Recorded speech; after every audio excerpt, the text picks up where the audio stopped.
Council in session, please stand for the Worshipful, the Mayor of the Borough Decorum, Councillor Catherine McCreevy.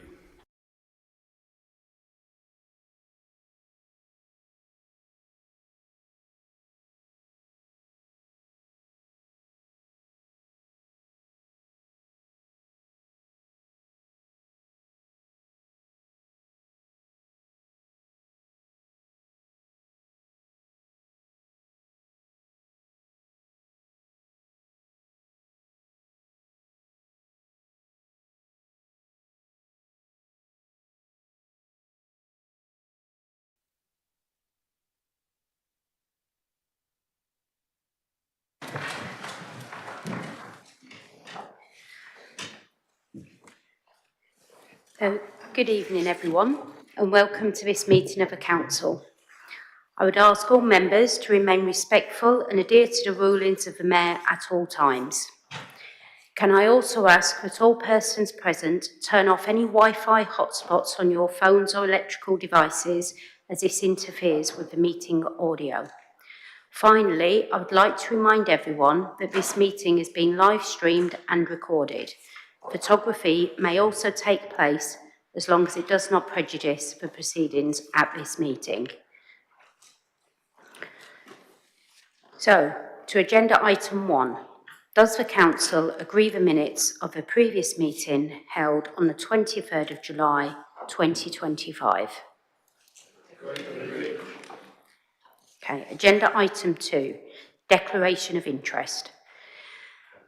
Members are reminded that if they have any interest in respects of items on this evening's agenda, they should declare them now. The monitoring officer has issued advice to members in advance of the meeting regarding the motion later this evening relating to town and parish council grants. Members who also serve on a town or parish council should declare that as a personal interest and may take part in the debate and vote in accordance with the dispensation granted. Are there any declarations of interest? I wish to declare that I'm a member of Berkhamsted Town Council. Thank you.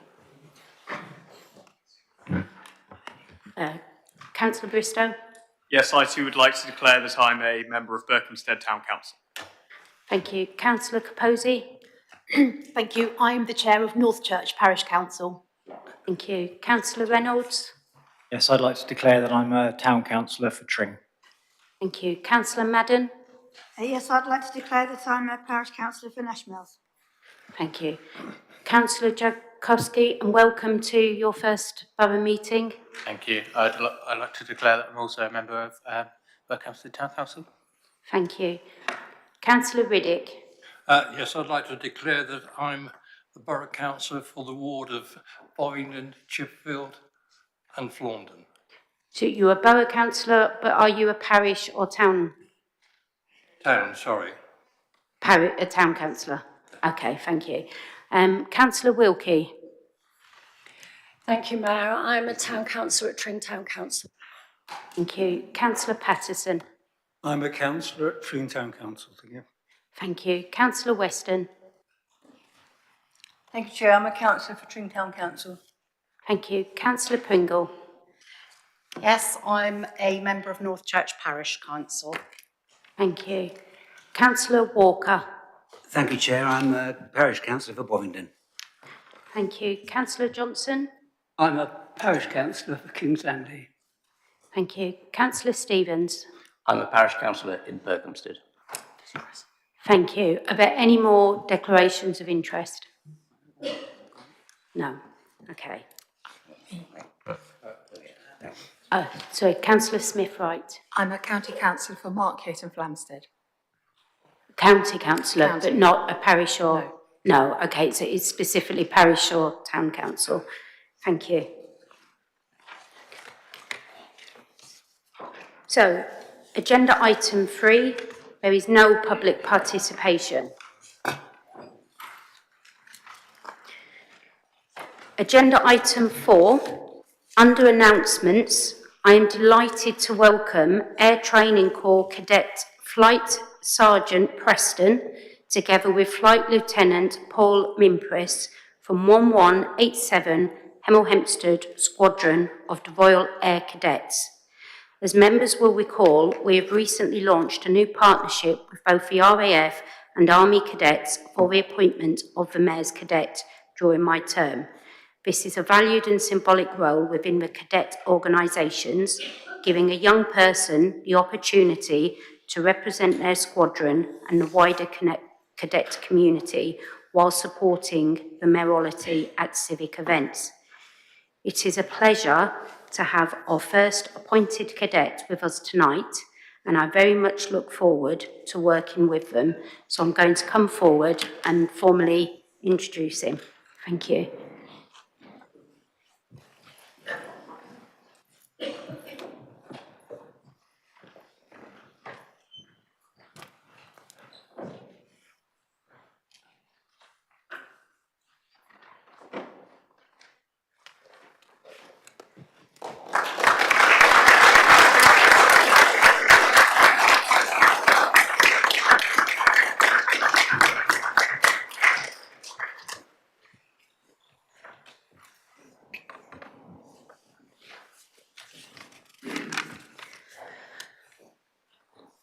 Okay, so I'd just also like to give some mayoral updates of some activities that myself and Councillor Stevens have been involved in.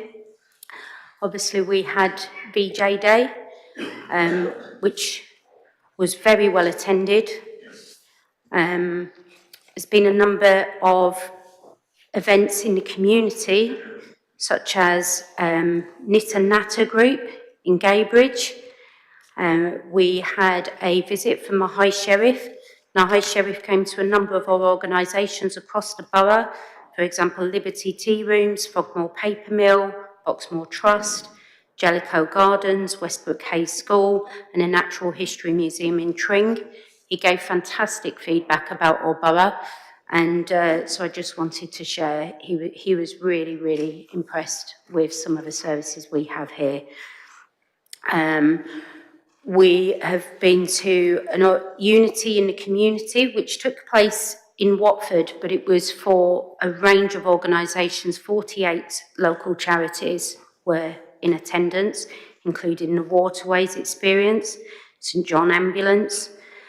We've had lots of activity with the Scouts, so visit to Faisal's Wood, lots of activity there. They're trying to keep me fit this year.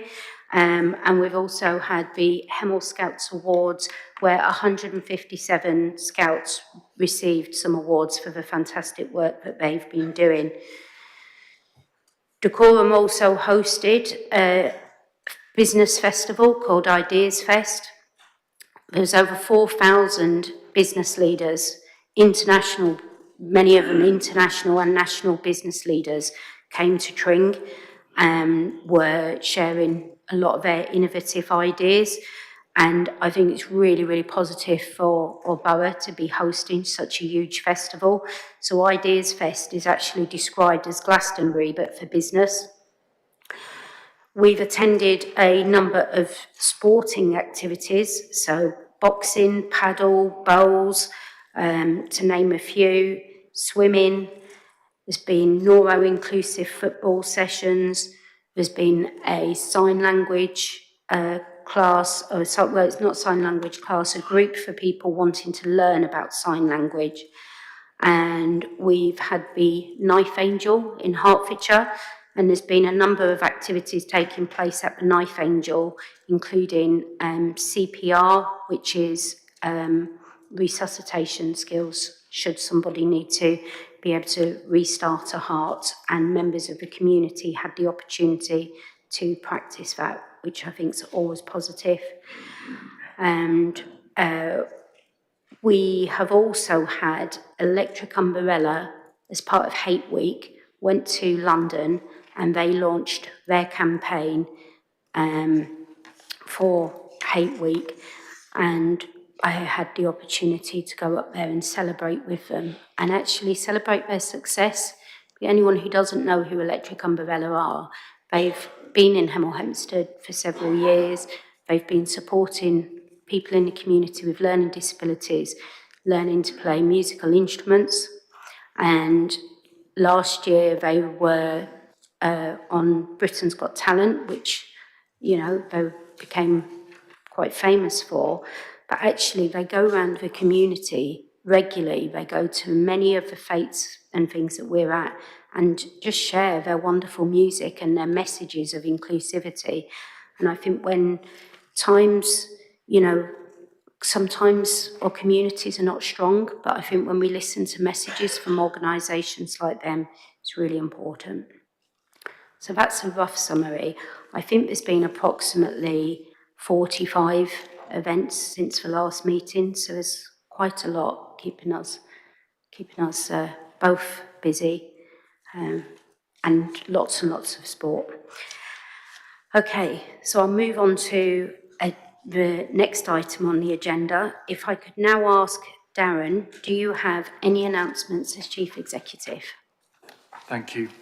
By-elections took place in Berkhamsted on the 24th of July 2025 to fill 2 vacancies, one on the Borough Council in the Berkhamsted West Ward and one on Berkhamsted Town Council, also in the West Ward. Will Jankowski of the Liberal Democrats was elected to fill both positions. A by-election will take place tomorrow, Thursday the 23rd of October 2025, to fill a vacancy on Kings Langley Parish Council in the North Ward. The count will take place at the Community Hall, Rockleys Lane, after close of poll. Thank you.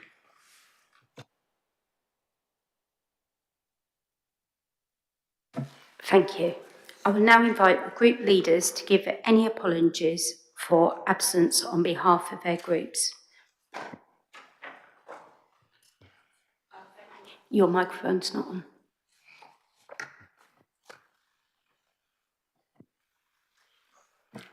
That's it. Thank you, Madam Mayor. I'm giving apologies for Councillor Rick Freedman. Thank you. Apologies on behalf of Councillor Neil Harden and Alex Binder. Apologies on behalf of Councillor Thirlwall. Thank you. Thank you. Yes, Chair. Councillor Cox is working this evening. Thank you. Could I ask Democratic Services if you have any other apologies? We've received apologies from Councillor Barry Mears. Thank you.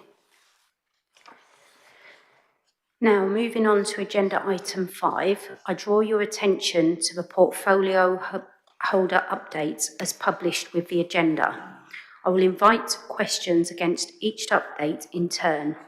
First, though, I will ask Councillor Sally Symington if she has a verbal update to give as leader of the council.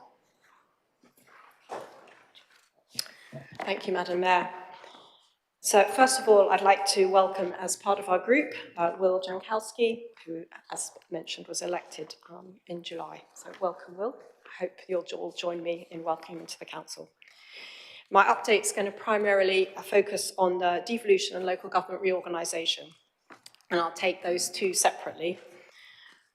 So since July, and actually since way before then, I've been attending, as the leader of Dacorum Borough Council, the Hearts Leader Group meetings, which take place every 2 weeks, along with Chief Executive and the Chief Executives of all the other 9 district and borough councils and the County Council.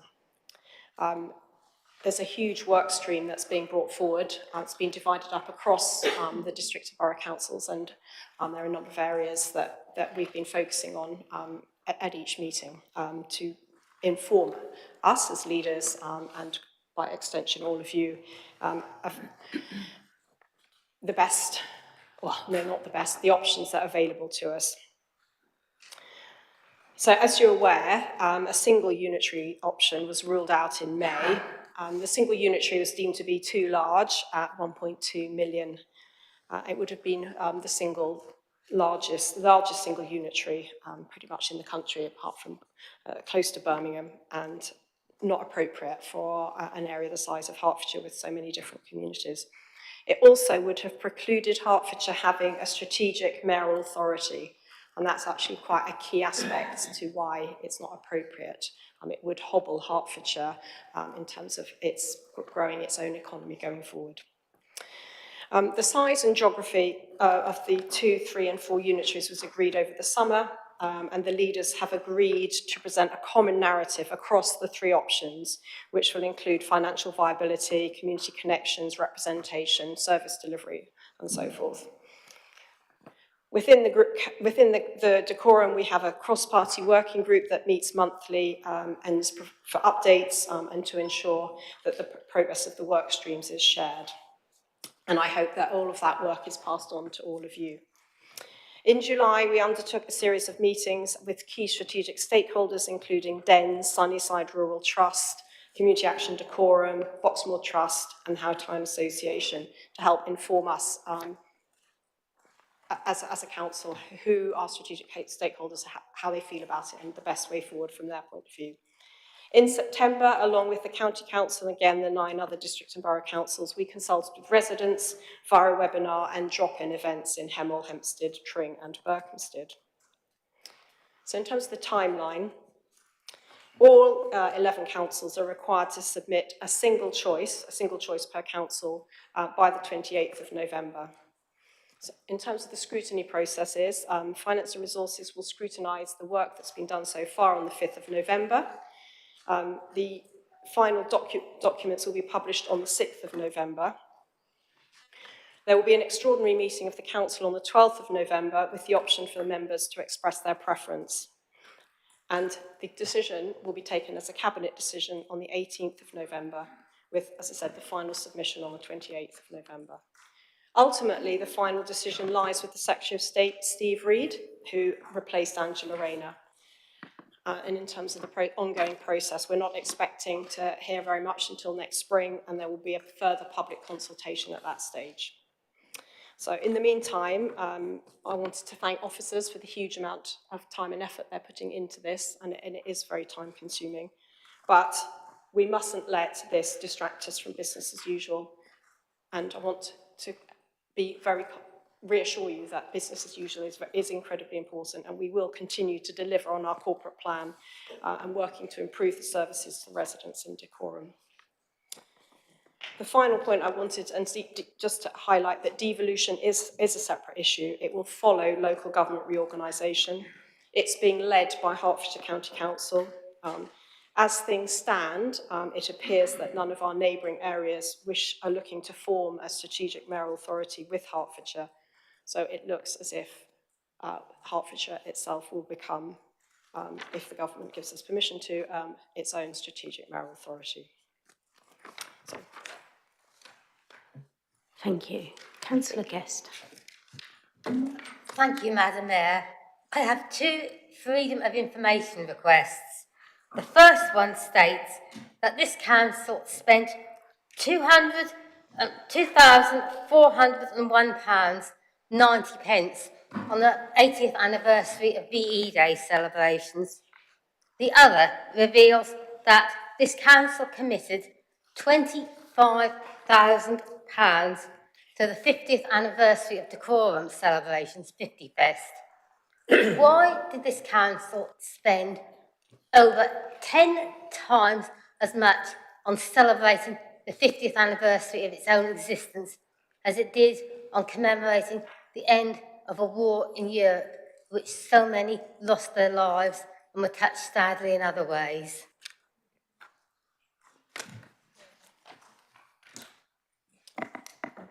Thank you for that question. I couldn't hear the numbers that you were saying. I heard the 25,000, and if I divide it by 5, I'm guessing that you said it was 5,000. Is that correct? The Freedom of Information request stated that the council spent £2,401.90 on the VE Day celebrations. Okay, I'm sorry, I also obviously misheard it was a 10th rather than a 5th.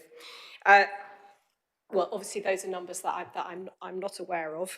The VE Day celebrations were a joint celebration with the Royal British Legion.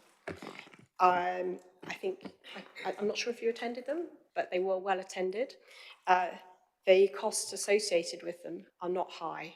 It's an event that people attended around the War Memorial, and we were then invited back to the church. I'm afraid I don't have the details of how the apportionment of those costs were, but as I said, it's an event that people attend voluntarily and is run in conjunction with Royal British Legion. The 50th Festival of Decorum is obviously a completely separate event and is a celebration of the town, and it included events that were put on as a celebration in a way that wouldn't have been appropriate at a much more solemn and ceremonial event such as we had on VE Day. Councillor Guest, would you like to come back? Madam Mayor, my supplementary is that why did all the other towns in Hertfordshire and the village of Bovingdon have VE Day beacons? The Hemel Hempstead did not.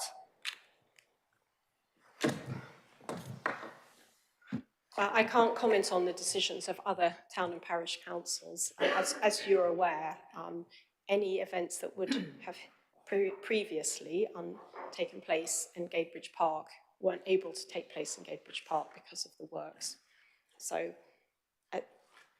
short of a venue to have it, it wasn't possible to have a beacon. Thank you. Councillor Wyatt Lowe.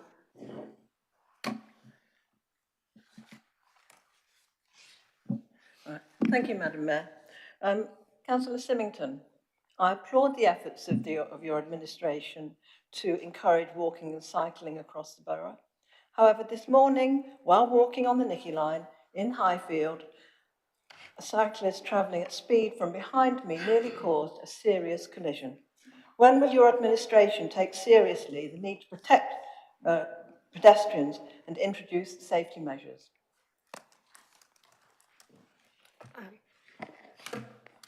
Councillor Wyatt Lowe, I'm very sorry to hear that you were nearly knocked over. That is, and I hope that you weren't injured in whatever event took place. In terms of cyclists, I obviously don't know the situation. It is in the same way as we have a highway code. We have codes of conduct for cyclists. We have code of conduct for people who are riding on horses. And it is important that people who use other forms of transport, whether those be scooters as well, obey and abide by those rules. If you're asking how we can implement that, I'm not quite sure what your question is. You know, obviously, if you feel that you are put at risk, then you need to report that to the police, because I believe that, you know, it is, if nothing else, antisocial behaviour. It's as I said, it's beholden on people who are using either bicycles, mopeds, or any other form of transport. In the same way as car drivers have to drive responsibly, that doesn't mean they shouldn't be doing it. It means that they have to act responsibly in the environment that they're in. Thank you. Councillor Wyatt Lowe, do you have a supplementary? I do, yes. So are you telling us, this council then, that there is absolutely nothing that you, as a council administration, can do to help protect residents? Or are you prepared to try and do something? Obviously, we want everybody to behave as well as possible in every forum that they are acting in. If you are happy to write down the specifics, I'm really happy to take that forward as to what we might do, speaking to the police, speaking to highways about an appropriate signage on the Nicky Line. Thank you. Councillor Hannell. Thank you, Madam Mayor.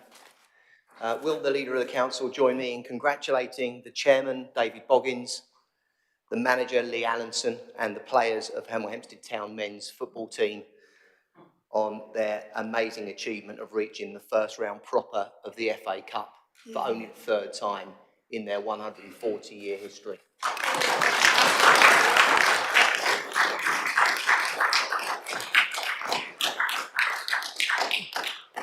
Well, Councillor Hannell, I think that the council's done that for me. So yes, of course, very many congratulations. I've put my hand up. I'm not a football fan. I mean, I don't follow football. I absolutely love sport. I think sport is fantastic and everybody should get involved in it.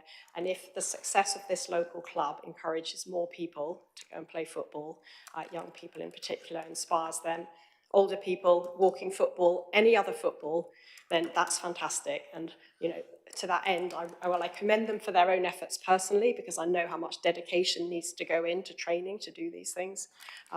But as I said, as a role model to the rest of the town and a way of encouraging other people to get involved, success breeds success. And so undoubtedly, this is a fantastic achievement and should be celebrated. Thank you. Do you have a supplementary? No. Councillor Madden. Thank you, Madam Mayor. Councillor Symington, following on from your answer to Councillor Guest and the overwhelming level of frustration displayed at the April meeting regarding the lack of activity for VE Day, would you agree that the decision to downplay this occasion was a mistake? Well, I don't agree that we downplayed the event. I think we actually had a fantastic event in the end, and I was really proud to be part of it, and I'm really proud that the bits of the Armed Forces and the Royal British Legion were able to put on something which I know you yourself requested, which no other borough or district was doing, which was an element of a parade. So I think actually in the end it turned out to be a really good event, and I'm really proud that we were able to do that. In terms of the community events, absolutely delighted that so many places, and I think somebody name-checked Bovingdon, really, really pleased that, and I know Tring did lots of things are able to happen in the communities, which was very much the advice of the government and encouragement for it to be at grassroots level. Thank you. Any supplementary? Certainly do. The event that was held was obviously held on a Thursday because that was VE Day 80. Would you not think that we should have done something on a weekend where many, many more people could have attended because most people were at work or school on the Thursday? The event that took place on the Thursday took place, as you've said, because that was the day that it was earmarked. It wasn't a question of moving that event to another day. So if you're asking if we could have organised something else on the weekend, I've already explained that Gatebridge Park, which would be our usual venue, was not available to us. So, you know, I'm sorry if for this year we were unable to do the event that you might have envisaged, but there are plenty of other events that people have been able to celebrate at, and that event itself very much captured the spirit of what was going on. Thank you. Councillor Tyndall, I'm not going to be able to give you the opportunity because we've run out of time.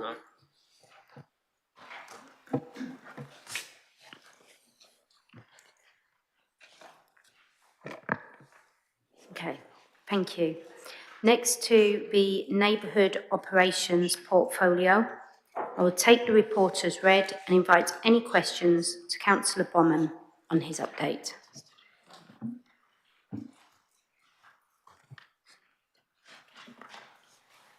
Thank you. Yes, I'll be pleased to answer any questions.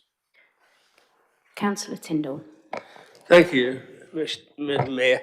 I wonder if Councillor Bowman would liaise with the leader of the council, and while welcoming the success of our local football team and trust that they will actually have a good run in the cup, could this council liaise with the police in order to ensure that the local residents in Adeyfield Ward, both sides, east and west, are not disturbed unduly from the visiting fans and coaches and the number of cars that tend to be strewn all over our beautiful greens. So I'd be grateful if, while we welcome the footballers, I'm afraid we would like to have some liaison with the police to control the crowd, the supporters. Thank you. That is noted. Thank you very much. And I think that will be a cross-functional between the portfolio holders to consider that. Thank you. Councillor Tyndall, did you have a follow-up? No. Councillor Wyatt Lowe, please. Thank you, Madam Mayor. Councillor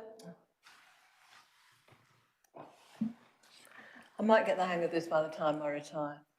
Councillor Bromham, you mentioned the Old Town Hall review in your report. When will there be an opportunity to scrutinise the report? Who is compiling the report, and when do you expect it to be available for us to look at it and discuss its contents? Oh, Councillor Wyatt-Lowe, can I just remind you, it's one question. I think that was 3 questions. Sorry, it was a portmanteau effort, sorry. Thank you. Councillor Bromham. The only question that I caught there was about the Old Town Hall, which I think is in the Place portfolio. Any supplementary? Sorry, I was referring to the Old Town Hall Theatre review, which seems to be mentioned in your report, unless I imagined it. I think that would be under Place. Oh, right, okay. So prepare yourself, Daniel. Sorry, Adrian. Thank you. Could I get you to turn your mic off? Councillor, thank you. What with Andre? Okay, Councillor Timmis, please. Thank you, Madam Mayor. Councillor Bromham, I'm pleased to hear about the River Gade and its restoration. And I'm now wondering if you will be considering turning your attention to cleaning up the River Ver, which is a chalk stream that runs through Markyate and Flampstead in Watling Ward, which has been heavily polluted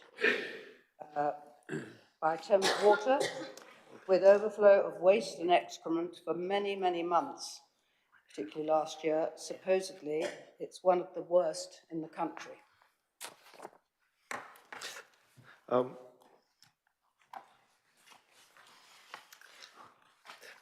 Yes, thank you. Definitely all of the chalk streams are a crucial environment for decorum, and just yesterday I was at the Colne Catchment Action Network, which has got a lot of experts and joint efforts involving all of the Chilterns to improve these rare habitats. We were looking at improving, removing weirs and culverts and so on to improve the migration of brown trout, water voles, and even beavers. So yes, there's a lot of, we've done 400 metres or so of that river, but yeah, there's a huge amount more work to be done on the Gade, the Bolbourne, and the Ver. Thank you. Any supplementary? Yes, just to say you haven't actually answered whether you are intending to do anything about the River Ver. You're just saying how marvellous they are, which I agree with. But have you actually got any timeline for doing anything about it? And you would need to work with Thames Water in this case. And that is a common issue with all of the sewage works on all of the rivers, and including the Ver. And yeah, I have talked to Thames Water about this sort of thing, and I will, I think this is something that needs to be progressed on a wider scale as well as just in decorum. So certainly aware of that, certainly talking to the right people, and I know, for example, one of our MPs, Victoria Collins, raised an issue about the River Ver in Parliament and the precious chalk streams. So, we as an administration we're using all the influence we can to really improve this situation, reduce pollution, and improve biodiversity. Thank you. Councillor Berriedale. Thank you, Mayor. In the portfolio holders report, I was interested to see that the council have removed litter bins, because they were causing litter. It's not entirely clear, but I think he was referring to the bins on the A41. Could you confirm, and if so, is it just the A41 or have bins been removed elsewhere in the borough?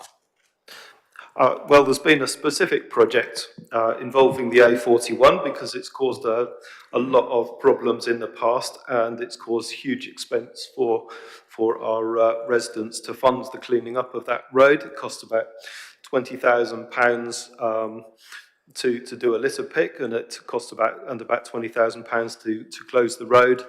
It was costing a lot of money also to empty the bins, which were being widely abused. You don't have to wait very long in those 9 lay-bys to see cars pull up, probably from outside decorum, unload the car boot into those litter bins or around the litter bins, drive off. That stuff then blows across the road, makes a terrible mess. There were some lessons learned from some large parks, and I received advice on this that actually somewhat counterintuitively, removing the bins from those parks and putting them outside further away actually did reduce the amount of litter. You don't get stuff blown out of the bins, and you don't get this general expectation that people have got to empty their pockets there and then when they have something to dispose of. So we also put up signage asking people to take their litter home, and the initial what we're seeing at the moment is a great reduction in the amount of littering in that area. So I'm optimistic that this will reduce the costs for decorum for our residents, and it will also improve the environment. Thank you. Do you have a follow-up? Okay, thank you. Councillor Hobson, please. Thank you. Just a quick question about Gadebridge Park, the new pathway. It looks great. Been walking my dog along there, but I have noticed that the new path is sort of sand, and I wondered, is that intended to be sand forever, or is there a longer term to make it better for wheelchair users, because it's already kicking up dust that's already potted? Thank you. Thank you. Yes, I haven't gone into the detail of the fabric that the paths are made of, but thank you for raising that, and I'll certainly have a look next time I'm there and discuss it with officers. Thank you. Councillor Hobson, did you have a supplementary? No. Councillor Doris, please. Thank you, Mayor. And first of all, can I just apologise for not wearing a tie? There is a reason for it, which I won't go into now, but I beg your indulgence. Councillor Bromham, can I congratulate you on your excellent speech at the opening of the Gadebridge Park and the reorganisation of it, which actually now will allow us to be truly international, because as I recall, you now can have eels swimming all the way from Markyate, all the way down the Thames, across the water, and across to America. So we are truly international. Congratulations. That's the first time you'll hear me say that, and probably the last. But do you have anything to say? That's two questions. Well, thank you ever so much for that appreciation of the biodiversity and the work that's been going on. I think the eels haven't quite made it to Gadebridge Park yet, but a lot of species have. There's been an increase in the amount of brown trout, and just yesterday I was looking at a new nature reserve combined with an angling lake at Sabies Pool, which in Rickmansworth, which is downstream of the Gade, and they have had eels there, which presumably are migrating. I wouldn't dare. I wouldn't dare. Thank you. We're not going to have time for any further questions, so apologies for that. Thank you. So, next to the place portfolio, I will take the report as read and invite any questions to Councillor England on his update.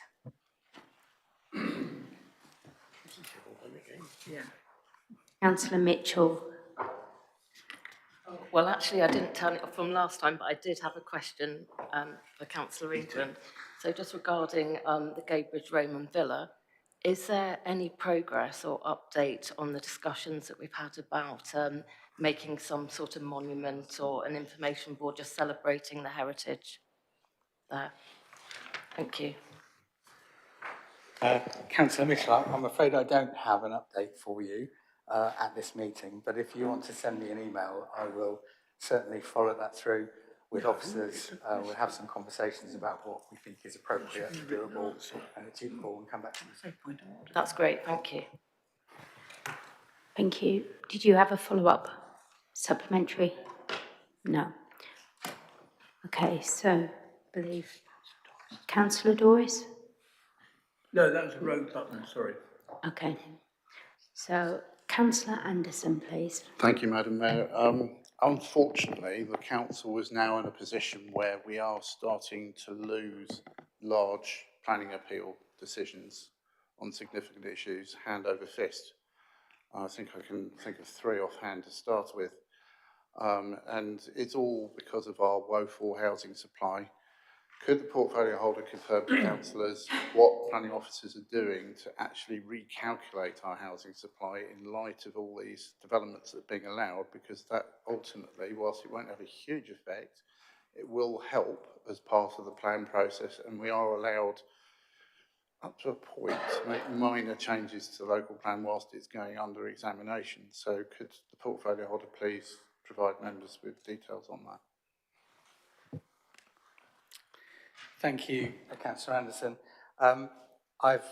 We talk about this, perhaps not on a weekly basis, but we do often talk about the number of appeals which have been allowed, the number of houses which are therefore being built which weren't in our local plan or our draft local plan. So I recognise the issue that he mentions. Council may or may not be aware that our housing supply dropped to just a tiny bit over 1 year.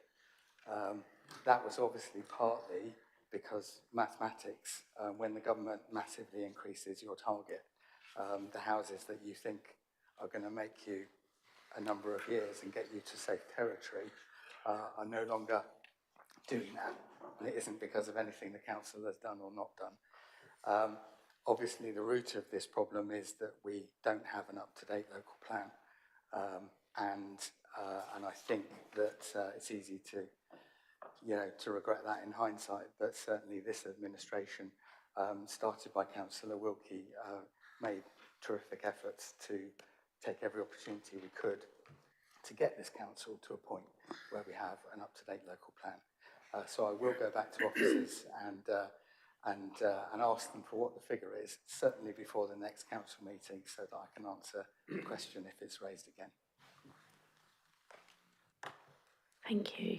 Did you have a supplementary? No, thank you. So, Councillor White-Low, please. Thank you, Madam Mayor. Could Councillor England please answer the question that I raised earlier? Yes. You've had plenty of time to prepare. January. Is there a supplementary? Yes. Following on from that, there's a review. Currently, does the old town hall wipe its face financially?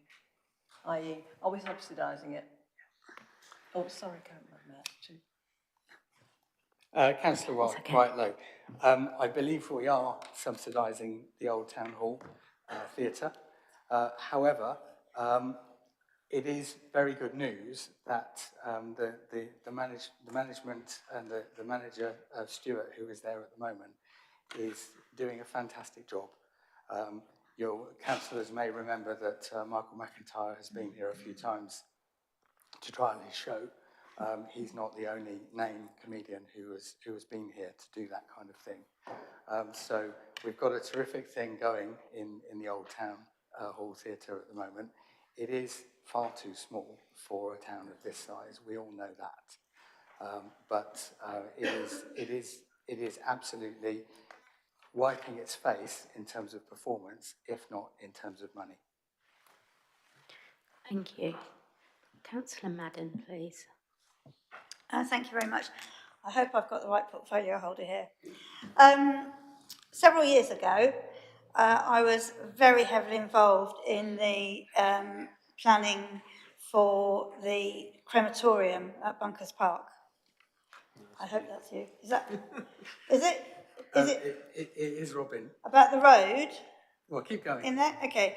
So at the time, I requested that the road where you come into the crematorium entrance was being tarmacked, and I requested it was tarmacked right the way through. I was told that there was an alternative road surface going down there that was going to be, which would have a 10-year warranty, and the potholes are still having to be filled all the time because it is absolutely appalling. I would have thought that was placed, but maybe not. Okay, so I just wanted to know what's happening about it. Mainly, are they chasing the warranty for it? Because somebody needs to be paying for it, and it should not be the council. I will bring the full resources of the Cabinet to answer that question, and a copy to all members. Thank you. Thank you. I assume no supplementary. Thank you. Councillor C-Link, please. We have two councillor links, so that's why I've specified the C. Thank you, Madam. Oh, that's very loud. Thank you, Madam Mayor, for clarifying the difference between B-Link and C-Link. I'm also known as Clink to my family. Anyway, I'd just like to have a question. I don't talk very often because I just don't. I like to listen. I'd just like to ask the portfolio holder if he agrees with me about the neighbourhood seal. And my question really is, with do you mind if I sit down? That's fine. My question is, with the 15% of the community infrastructure, I can't speak, I'm so sorry. Should I just say SIL? Does everyone know what I mean by SIL? Excellent. So, with the difficulty within the community of us, deciding what the residents really want, can I just, I just want some clarity that we're going to get proper involvement on how we can spend this as councillors for our residents, really. Does that make sense? No. No, I didn't think it made sense either, but Adrian, do you know what I mean? I'll try. Was that the range? Do you want me to summarise it again? I'll try, and perhaps there'll be time for a supplementary if I've got this wrong. I think you're talking about neighbourhood seal. I am. Neighbourhood seal is the part which, if you're in an unparished area, then it reverts to the ward members to make a plan to get that spent. It is very challenging for ward members in unparished areas to take on the role of, effectively, a small part of the role of a parish or a town council. They don't have the continuity. They don't have the, they come in as new councillors, and it takes time to learn your patch, to establish the level of relationships that a parish or town council will have. And that makes it harder to spend the money sensibly and responsibly, which I'm sure we all want to do. So I think that for that reason, it's difficult for councillors. There is guidance from officers on how to do this. There is support on how to put this together. I declare an interest. I'm the county councillor for Councillor Link's area, and certainly I can think of many, many ideas, as I'm sure Councillor Madden can think of projects that could be supported. No, but in your council division. Yeah. Am I on the right track? Thank you. Yes, you are, because I've had a number of residents, if you don't mind a follow-up, in the Apsley and Corner Hall area, which I represent alongside with my fellow councillor David Deacon. They have asked us how, really, Dacorum Borough Council enable us to represent residents by trying to really spend the money on things that are very important to the area. So, you have really answered that. Question, it's not a question. Excuse me, someone's just shouting out. Can we just maintain some order, please? Thank you. Thank you, Madam Mayor. Councillor England, you can respond to that briefly, otherwise you might need to provide a written response. Yeah, and so briefly, what I would say is it has to be a balance between the local members knowing their areas, which, as I've said, takes a bit of time, and the council giving some support, which I believe they are doing. Thank you. Next to the People and Transformation, Climate and Ecological Emergency Portfolio. I will take the report as read and invite any questions to Councillor Smith-Wright on her update. To Councillor Mitchell first, please. Oh, sorry. Thank you. Councillor Baradell. Thank you, Mayor. For a bit of context, at this council meeting 2 years ago, the then portfolio holder for climate change, as it was, announced the first set of climate change UK scorecards were out, and that Decorum was ranked as he said, 44th out of all the district and borough councils in the country, thanks majority to the work of the previous Conservative administration of the council. Now, we've just had 2 years of a Lib Dem administration that's been focused on tackling climate change and the ecological emergency. I didn't see any mention of this in her report, but the next set of scorecards have been published. So could the portfolio holder let us know where Decorum now rank? Thank you, Councillor Barradell. If you don't mind, I will respond by email to that question. Thank you. Mayor, I have a supplementary. Thank you. That's Yes, okay. you may. Thank you, Mayor. There's no need because I've checked. Whilst our score has gone up marginally, as it has across the country, our ranking has plummeted from 44th to, and I checked this 3 times, 87th by my count, and in Hertfordshire from 4th to 7th. Now, that's despite all the funding and apparent focus that this council and this administration have put on tackling climate change and ecological emergency. One can only presume that because they scrapped the portfolio holder role, that it's no longer a priority. But anyway, can the portfolio holder tell me why any environmentally conscious residents, many of whom probably voted for them and for her, can have any faith in this administration? Thank you. Thank you. I will respond, and you've obviously jinxed me with following it up, but I do have a good response, which I will let you know. Thank you. Councillor Tchaikovsky. Thank you, Madam Mayor. Could the portfolio holder please provide an update on the rollout of new laptops for staff and explain what the benefits of IT programmes such as this have for in terms of the efficiency of the council? Thank you, Councillor. Yes, good news. We've managed to change 800 laptops, apart from one, which is Councillor Anderson. Oh, you've got it, have you? You've got a tablet. Okay.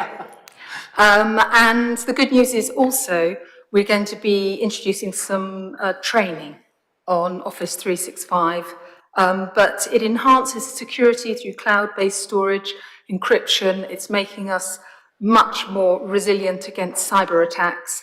And together these upgrades will give us smarter ways of working from home and in the community.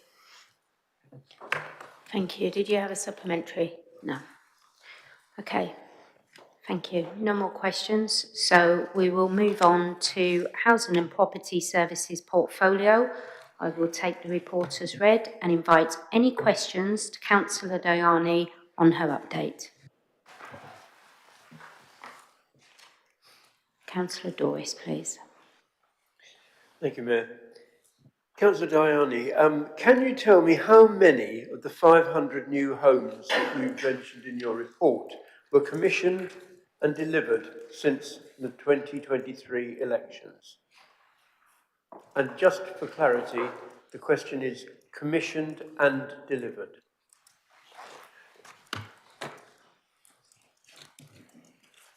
Thank you, Councillor Doris, for the question.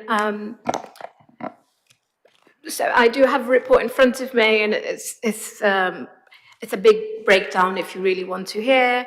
In fact, there were 2 sites which were commissioned under previous administration, which actually didn't go through as planned due to the developer failures went into administration. So it is very difficult to answer your question in terms of commission, because if it didn't succeed, part of the first commission, it then falls onto the new administration in order to get this work started, picked back up, and in fact dealt with the new increased cost.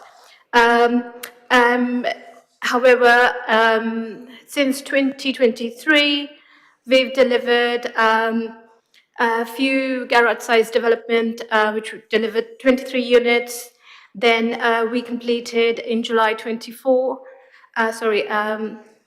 We completed, in July 24, 30 other units in Randall's Ride. Again, we developed some garage site, delivered in September 24, 8 another units. Delivered on 12th of February 2025, Paradise Field, 58 social units. Under April 2024, we've delivered St Margaret's Way, 46 units, Marchmont Field, 32 units, in Eastwick Road, just delivered in August, 34 units, and on its way to deliver in March 2027, further 56 units at Paradise Depot. Thank you. Thank you. Before I come back to you, can I just remind people that to be respectful and not be making too much noise when people are talking, because it makes it hard for people to hear what's actually being said. So just a reminder for anyone to be respectful while people are talking. So I'll come back to Councillor Doris for a supplementary question. Thank you, Mayor. You've listed a large number of projects, but the question that I posed were how many were commissioned and delivered since 2023? And my suspicion, and please correct me if I'm wrong, and I know that's a second question, that there were none commissioned and delivered since 2023 election. Happy for me to answer? No, I would disagree with that. As I said, there were 2 sites under complete stop, and it's freshly commissioned, procured again, and I would consider those to be commissioned under new administration. So as much as you would like to take a credit of those being commissioned under different administration, but they were actually on a standstill, they were not progressing. So, yeah, I would say no, we've not, it's not all delivered or commissioned in the previous administration. Thank you. Councillors, sorry, can I just remind you, Councillor England, that when people are talking, not to make too much noise. Thank you. Councillor Santa Maria. Thank you, Mayor. Will the portfolio holder join me in commending the officers on their proactive and sensitive approach to supporting vulnerable refugees in our borough, an approach which ensures the safety of all residents and is in keeping with our borough's tradition of welcoming those in need, which stretches back to World War II?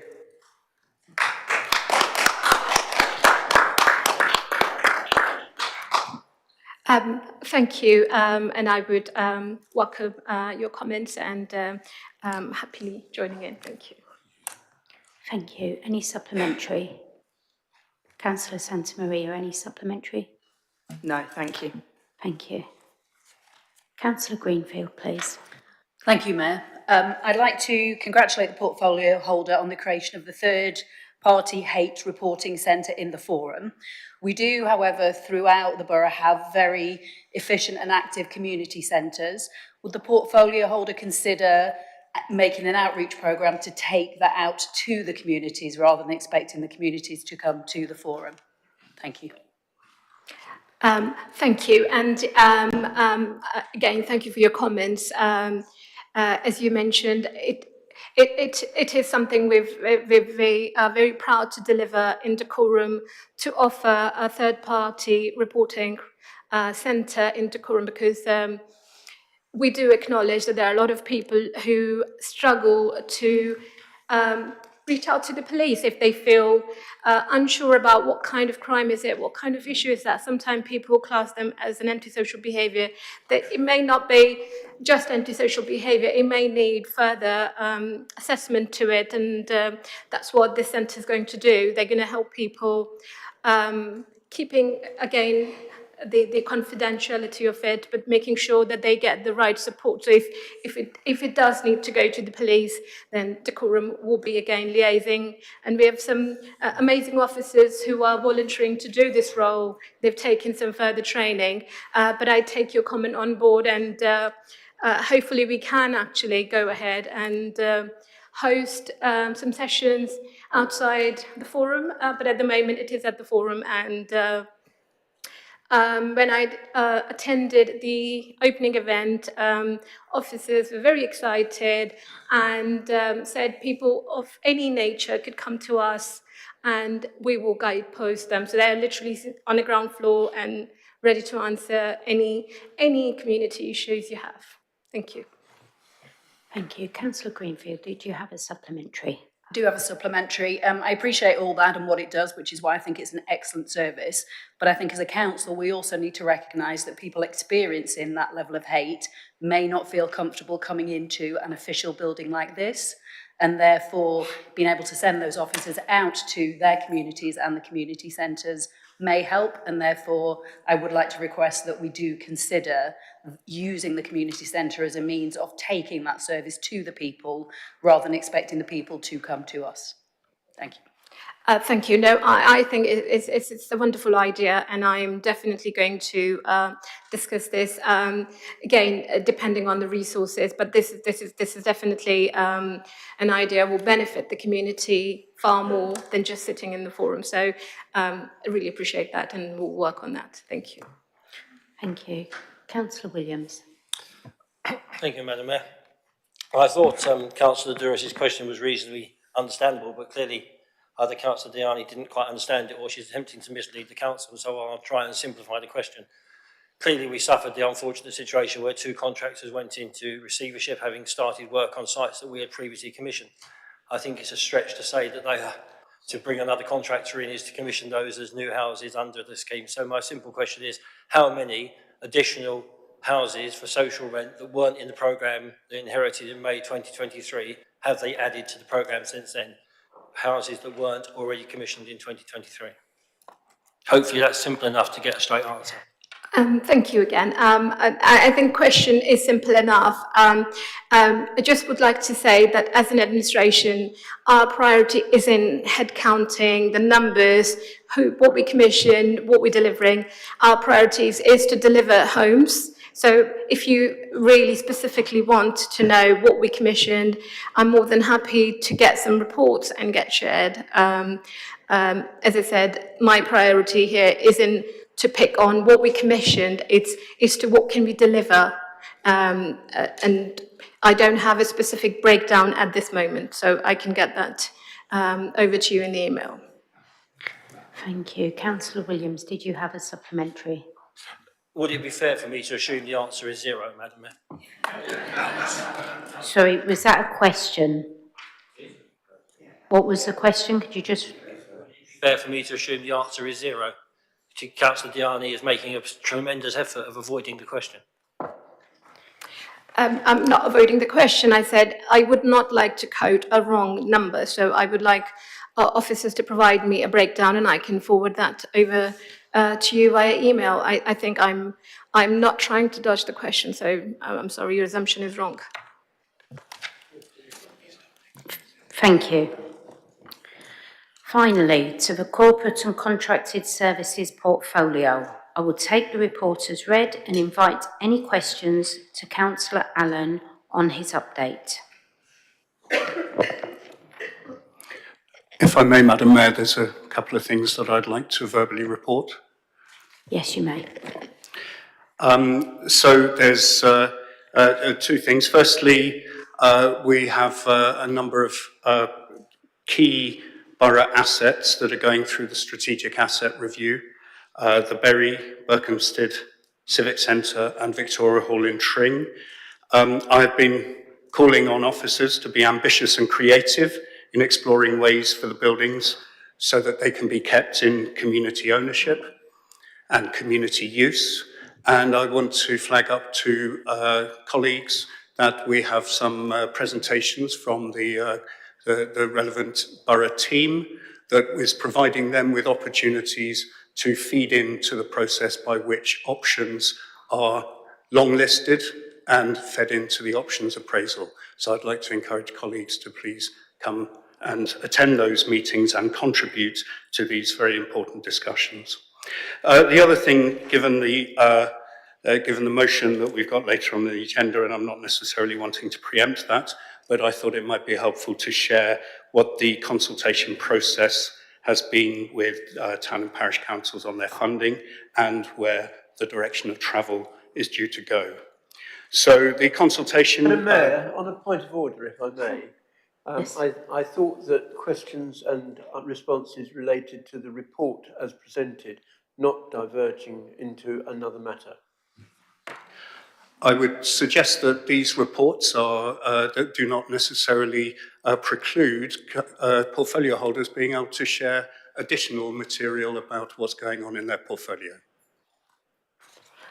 Just give me a moment. I'm going to just check.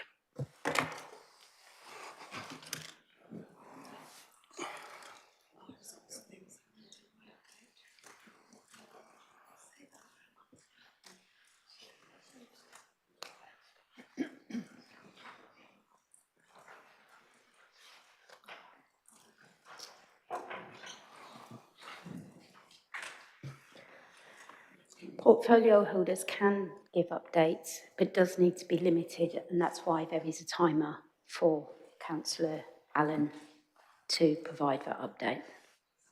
So continue, please. Thank you. And this is a purely factual update. I'm not intending to open up any of the issues that colleagues will be keen to discuss in more detail during the debate. So the first consultation with parishes was in August last year, and my predecessor, on the basis of responses from that, did delay a decision on the funding for a further year.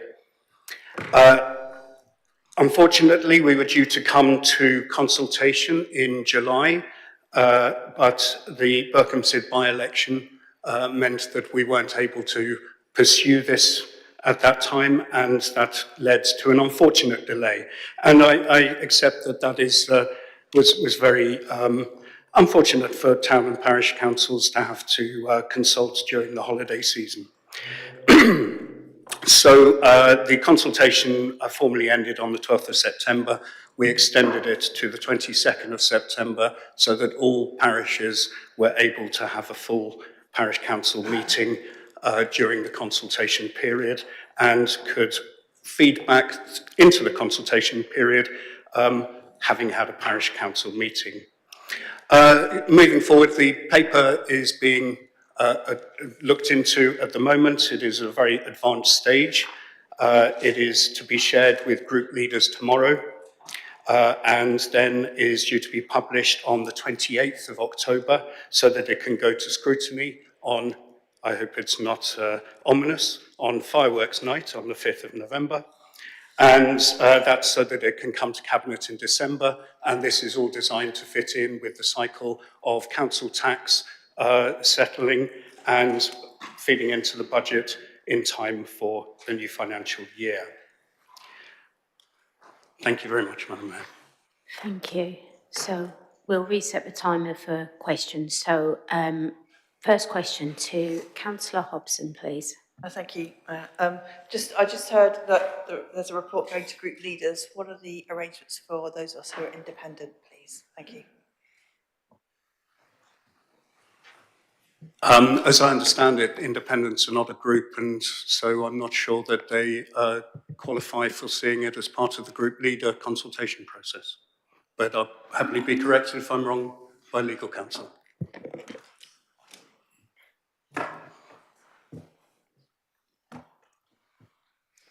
Can I just refer to the legal counsel to answer that? Thank you. The group leaders meeting is just an informal meeting, so for the group leaders, so the papers won't be shared at that point, but they will be shared as part of the scrutiny process formally. Thank you. Councillor Hobson, did you have a follow-up? No. Okay. So, Councillor Barradell, please. Thank you, Mayor. In the portfolio holder's report, he mentions that several public toilets in the borough have been closed because of antisocial behaviour and vandalism. Could the portfolio holder confirm which ones have been closed?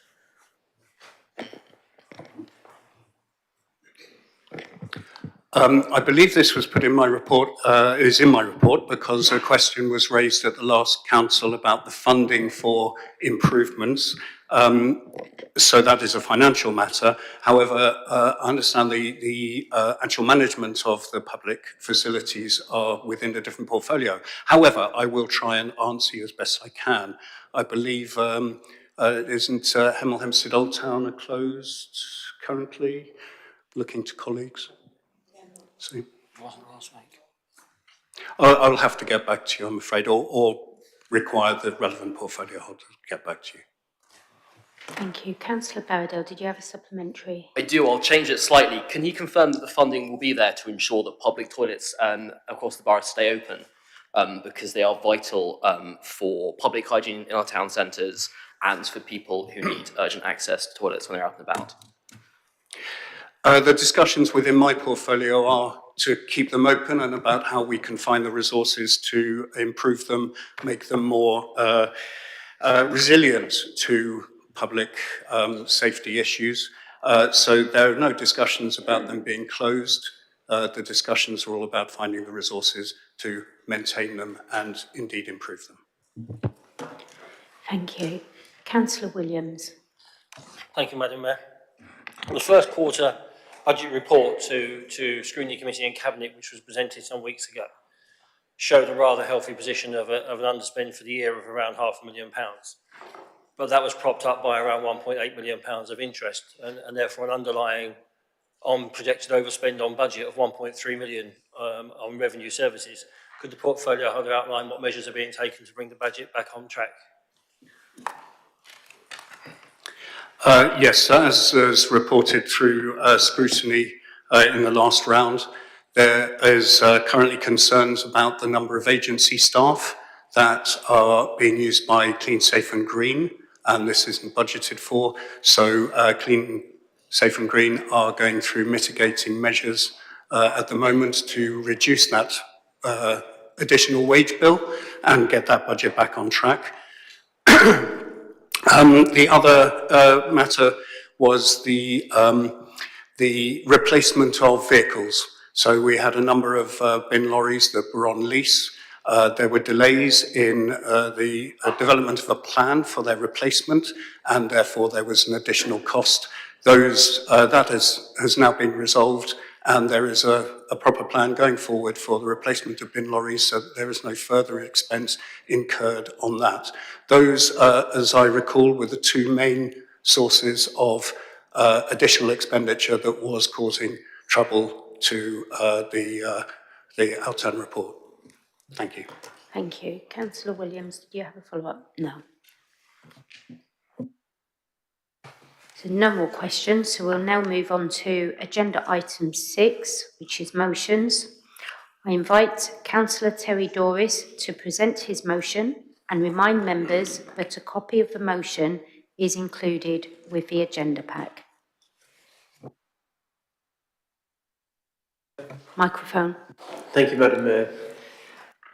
The motion is: parish councils across Dacorum are dismayed at the minority administration's proposal to cease the payment of the concurrent services grant, which is a lifeline to enable parish councils to provide those services which residents of Hemel Hempstead have the benefit of at no extra charge to their council tax.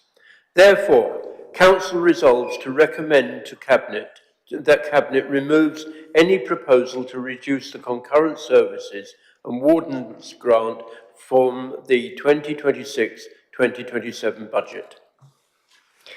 Thank you. Do we have a seconder for the motion? Seconded, Madam Mayor, and reserve my right to speak second from last. Thank you. Thank you. I will now open the floor for debate. Sorry, I was going ahead of you there, Councillor Doris, but... I did take guidance from the Solicitor to the Council, so I'm following his rules and I wouldn't dare go against them. You are. I was being enthusiastic, so please go ahead. I rise to present the motion in my name, not only as the Ward Councillor for Ashridge, comprising Nettledon with Potton End and Little Gadsden parish councils, but also to support other parishes which are also affected by these proposals. Various communications have demonstrated the concern that parish councils have at the proposal from the minority administration to terminate the current concurrent services grant. Town and parish councils rely upon this grant to deliver services which would otherwise have been provided by the Borough Council.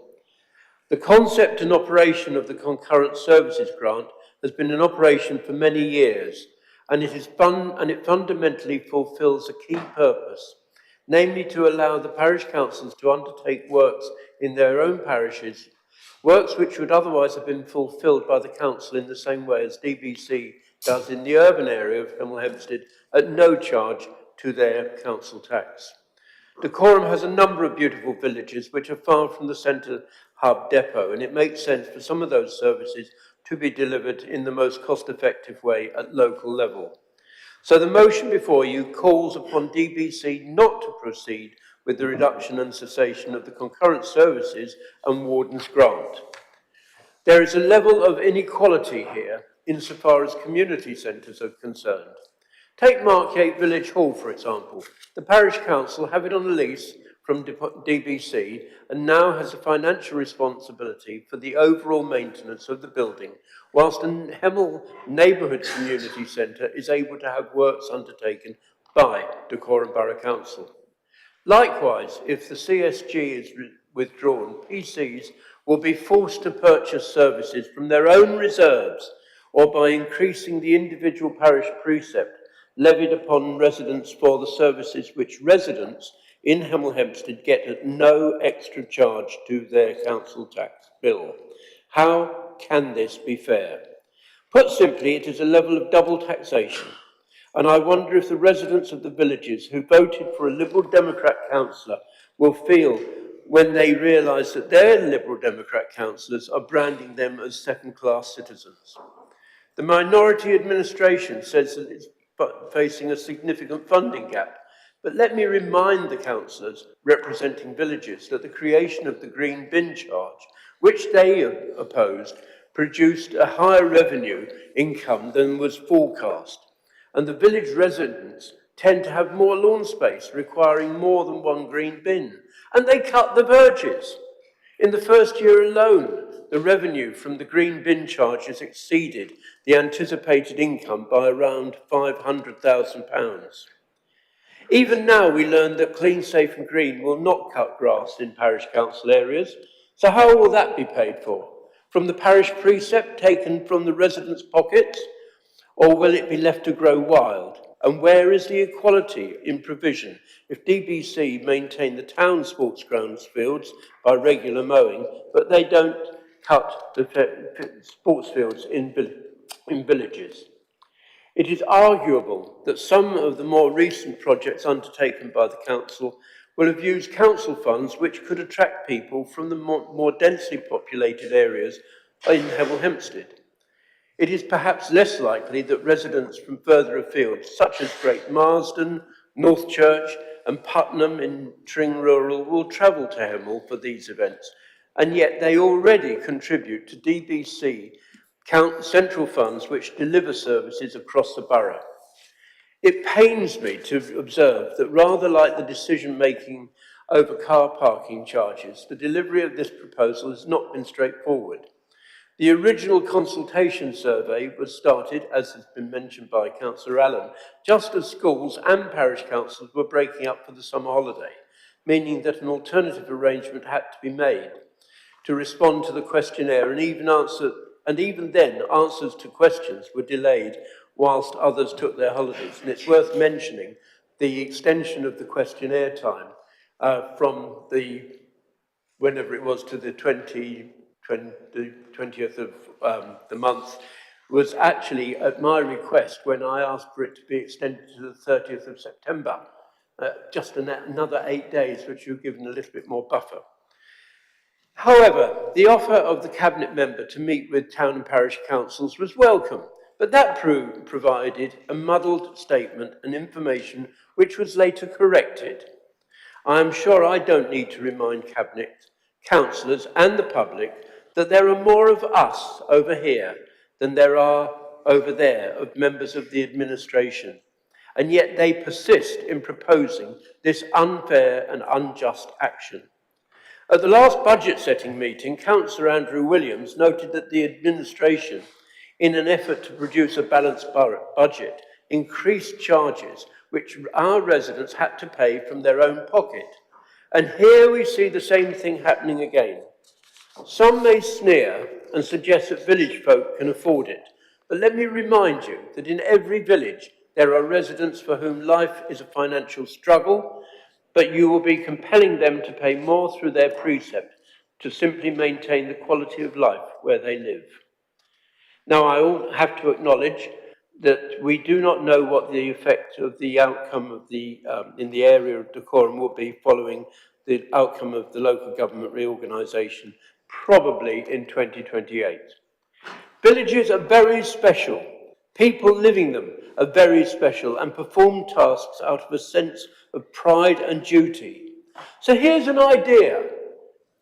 Reintroduce the best kept village competition with some of the money that you were suggesting you would give out, the £200,000. And let's make our villages great again. But right now, I am proud to represent the villages of Little Gadsden, Nettledon, Friston and Potton, and to all members on all sides representing your parish communities, I challenge you to truly represent your residents and support this motion. Thank you.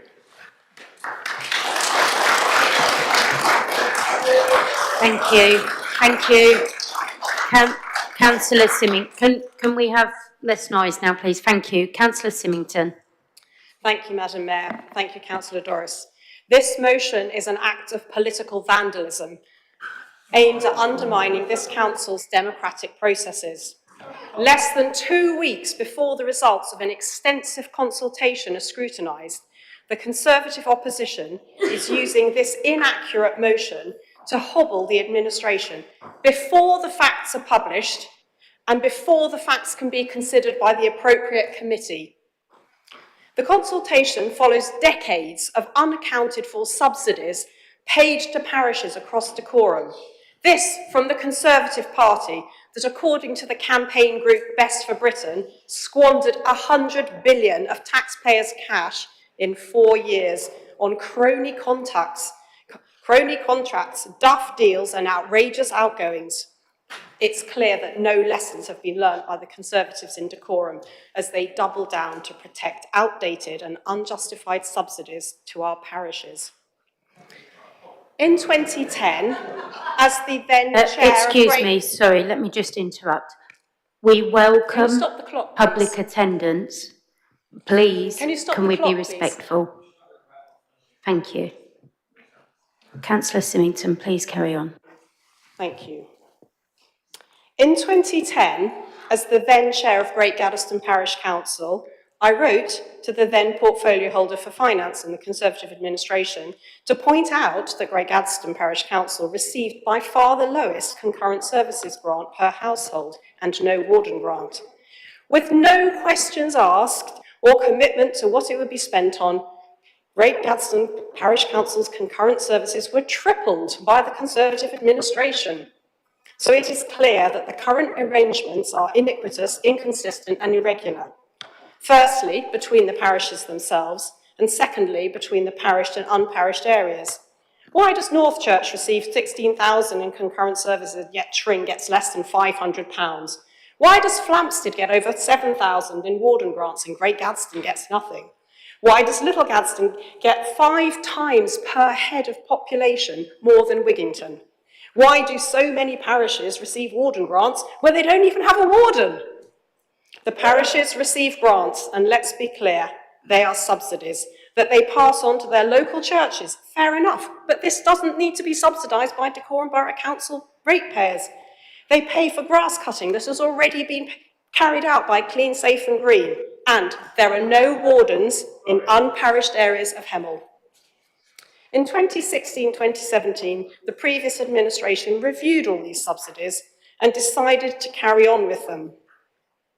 Since then, Dacorum has had its grants cut from central government by 60%, whilst the grants, and let's remember they are subsidies, to the parishes have remained the same.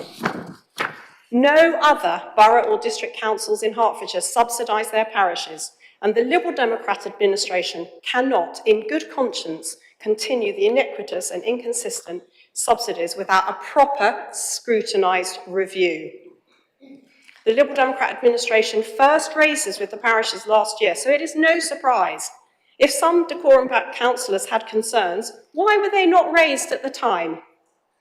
Our Liberal Democrat corporate plan places consultation as a top priority, and we have fulfilled that promise. It is disappointing, therefore, that only 9 out of the 16 town and parish councils provided responses to the questions asked. All councils at every tier of government are faced with budget challenges and must make difficult decisions.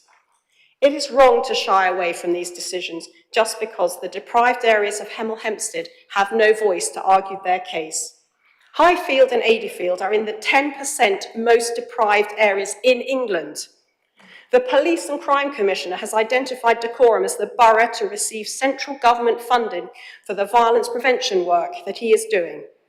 Grove Hill has been identified as needing investment in placemaking to improve the lives of its residents and reduce crime. Our priority is to ensure that the parishes are financially sound. Yes, that's our priority, but it's also our priority to direct the council's precious and scarce resources to improving the lives of the most vulnerable and those most in need in our borough. This requires compassion, consensus building, and difficult decisions. This motion is divisive. It sets parished and unparished areas against each other. It promotes the unaccountable iniquitous subsidies to those parts of the borough least in need and aims to fetter the administration by prejudicing the scrutiny process and hobbling the distribution of funds to those most in need. I urge you to reject the motion and allow the council's processes to proceed in the proper manner. Thank you. Thank you. So, thank you.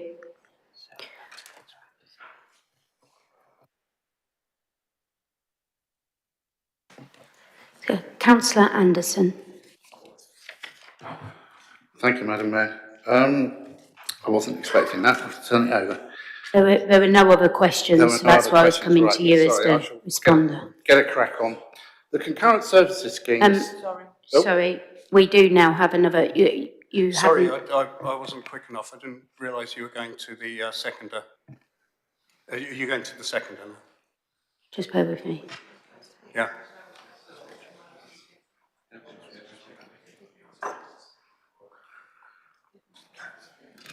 Madam Mayor, Okay. I'm happy to give way anyway. Okay, if you're happy to give way, then yes, we will. But obviously, anyone who does wish to speak, you do need to be prompt with letting us know. So, Councillor Allen, please. Thank you, Councillor Anderson. That's very gracious of you.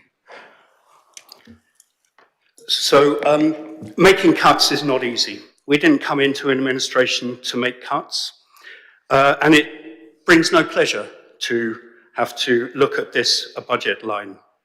But to have no cuts is unrealistic in the current fiscal climate that has been outlined by Councillor Symington, where the borough has had to save £11 million since 2016 and still has to make savings of £2 million in the next couple of years.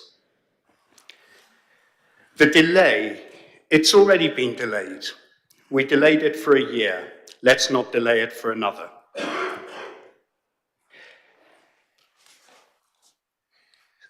You want it to, there's been a suggestion that we should park it for the life of the council, waiting for LGR. But when we lifted up the bonnet and looked at the jumble that was under the bonnet, we feel disinclined to close the bonnet down for the very reasons that Councillor Symington has outlined. I have been round to many of the councils and spoken to many of the people running parish councils as part of the consultation process. I heard a lot of talk about double taxation. I have checked this with both the Chief Financial Officer. This does not constitute double taxation. One of the key things is that a lot of this money is being paid for works being done on parish council lands. That is parish council responsibilities, not the quorums. However, the argument of what I would call equivalence rather than double taxation, the idea that parish council taxpayers pay into a pot in decorum, and that pays for unparished areas to have their areas mown, and yet they don't get their own areas mown, I think is a fair comment. And so, moving forward, as you'll see in the paper that is imminently to land in people's in trays, we will accept the argument of equivalence and unpick, while making the cuts, unpick the issues where those equivalences apply. And these can be unpicked whilst cuts are being made in a staged way. However, I won't accept the motion.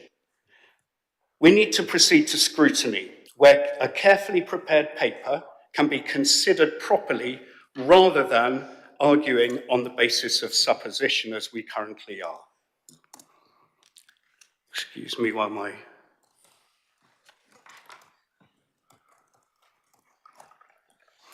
We intend to go forward on the basis of three principles. Firstly, that this needs to be fair and consistent across both parishes and between unparished and parish areas. And the areas of equivalence that apply to parishes also apply to unparished areas who do not have wardens. But also the principle that parishes need to contribute to the savings that the quorum has been required to make for many years now. As Councillor Symington said, these are very high savings having to be made. In effect, central government is requiring local government to depend on its own resources and its own tax base. We are passing that on to parishes. And is it any, is there a coincidence here that the precepts in Hertford, in decorum, are nearly half the level of the precepts, the average precept nationally, which is £92. In decorum, it is, from memory, I think it's about £50. So, is there an argument to be said that rather than the parishes subsidising the borough is actually subsidising the parishes? And we're also, this 200,000 funds that Councillor Douris referred to, assets have been a real concern about the parishes, and this is an attempt to make sure that those assets are in the best possible state going into local government reform. Thank you. Therefore, I commend the approach of the administration to the Chamber. Councillor Allen, thank you. We'll move on now. Councillor Pringle, please.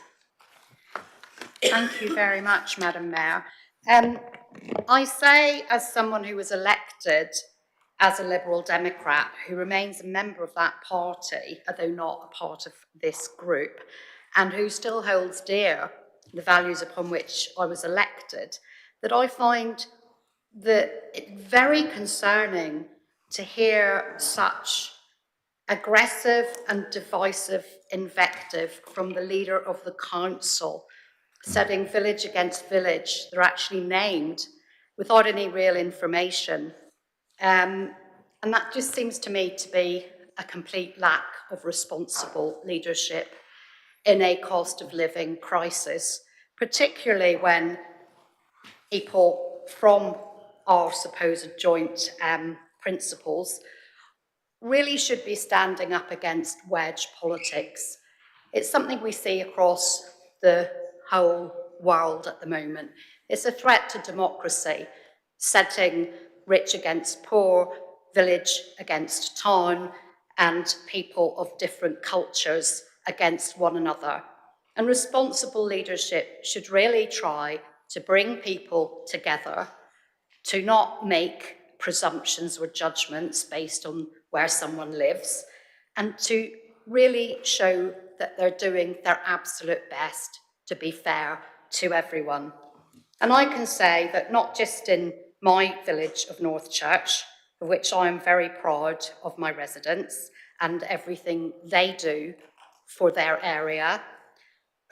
We have residents. I have seen 80-year-old residents out with rubber gloves and boots on, lifting bricks and sweeping mud that has swept down Hamberlands Lane because of poorly maintained drainage by the county council that they've been lobbying about for years and which hasn't been cleaned despite many pleas to Dacorum Borough Council. I've seen groups of pensioners from the 80s doing that and cutting back hedgerow because they are concerned that this is on a cycling route and they don't want to see people that they don't even know having their eyes ripped out and going head over heels on their bikes. I have a resident who is also a volunteer member of our parish council, which every single parish councillor is, and there's many of us who are not also borough councils, who goes out and cuts the verges on New Road as people enter Northchurch and Berkhamsted from Ashridge, because Hertfordshire County Council doesn't do that, because they are concerned about the number of really serious road traffic problems that happen there. So people in villages certainly do not shirk their responsibilities to the rest of the borough. They certainly do not. And any suggestion that they're doing that in any way is quite simply wrong and divisive and should be a matter of shame for the leader of this council. And I ask that she retract the names of the villages that she shamefully tried to set against one another.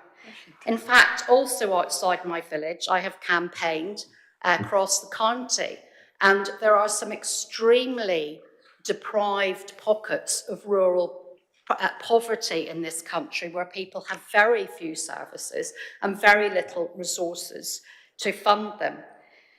The leader asks a number of questions. I don't know if they were meant to be rhetorical or not, but surely she should be asking her officers to find out what the answers are instead of proposing and standing up and setting town against country, village against urban friends and neighbours.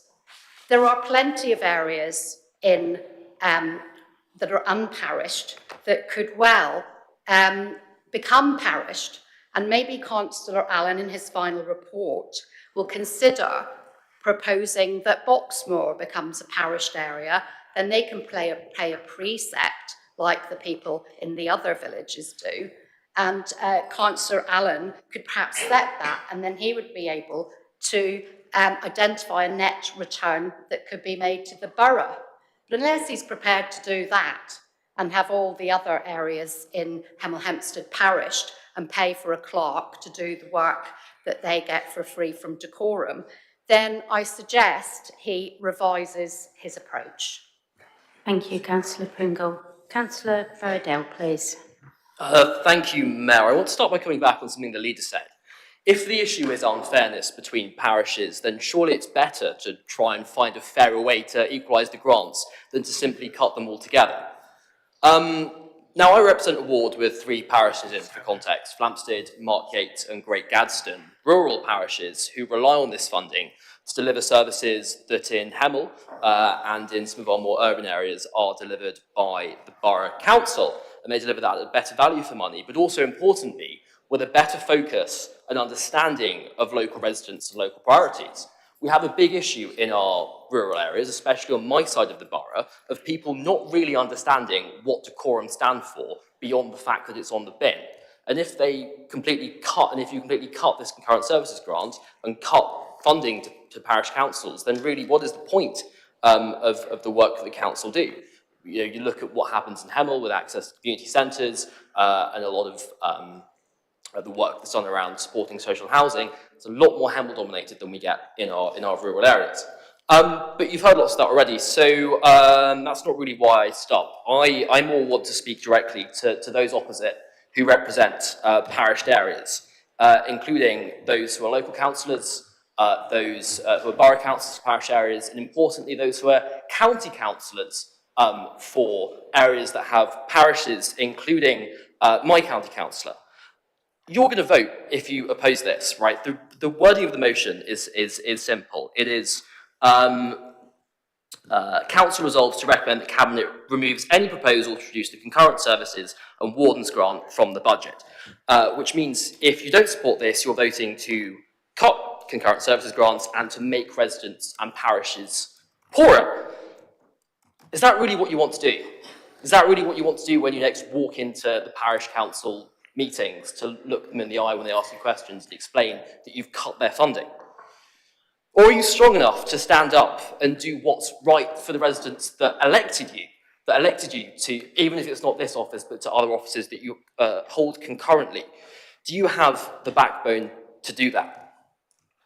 Now, I want to sum up by saying that I agree with something that Councillor Pringle was saying about values that I thought the Liberal Democrats stood for, despite disagreeing with you guys on lots of things.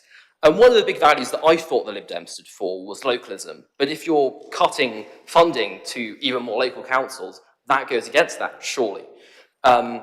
Anyway, the big question is, whose side are you on, especially if you cover a parished area? Are you standing up for your residents, or are you standing up for bigger things like the council? Thank you.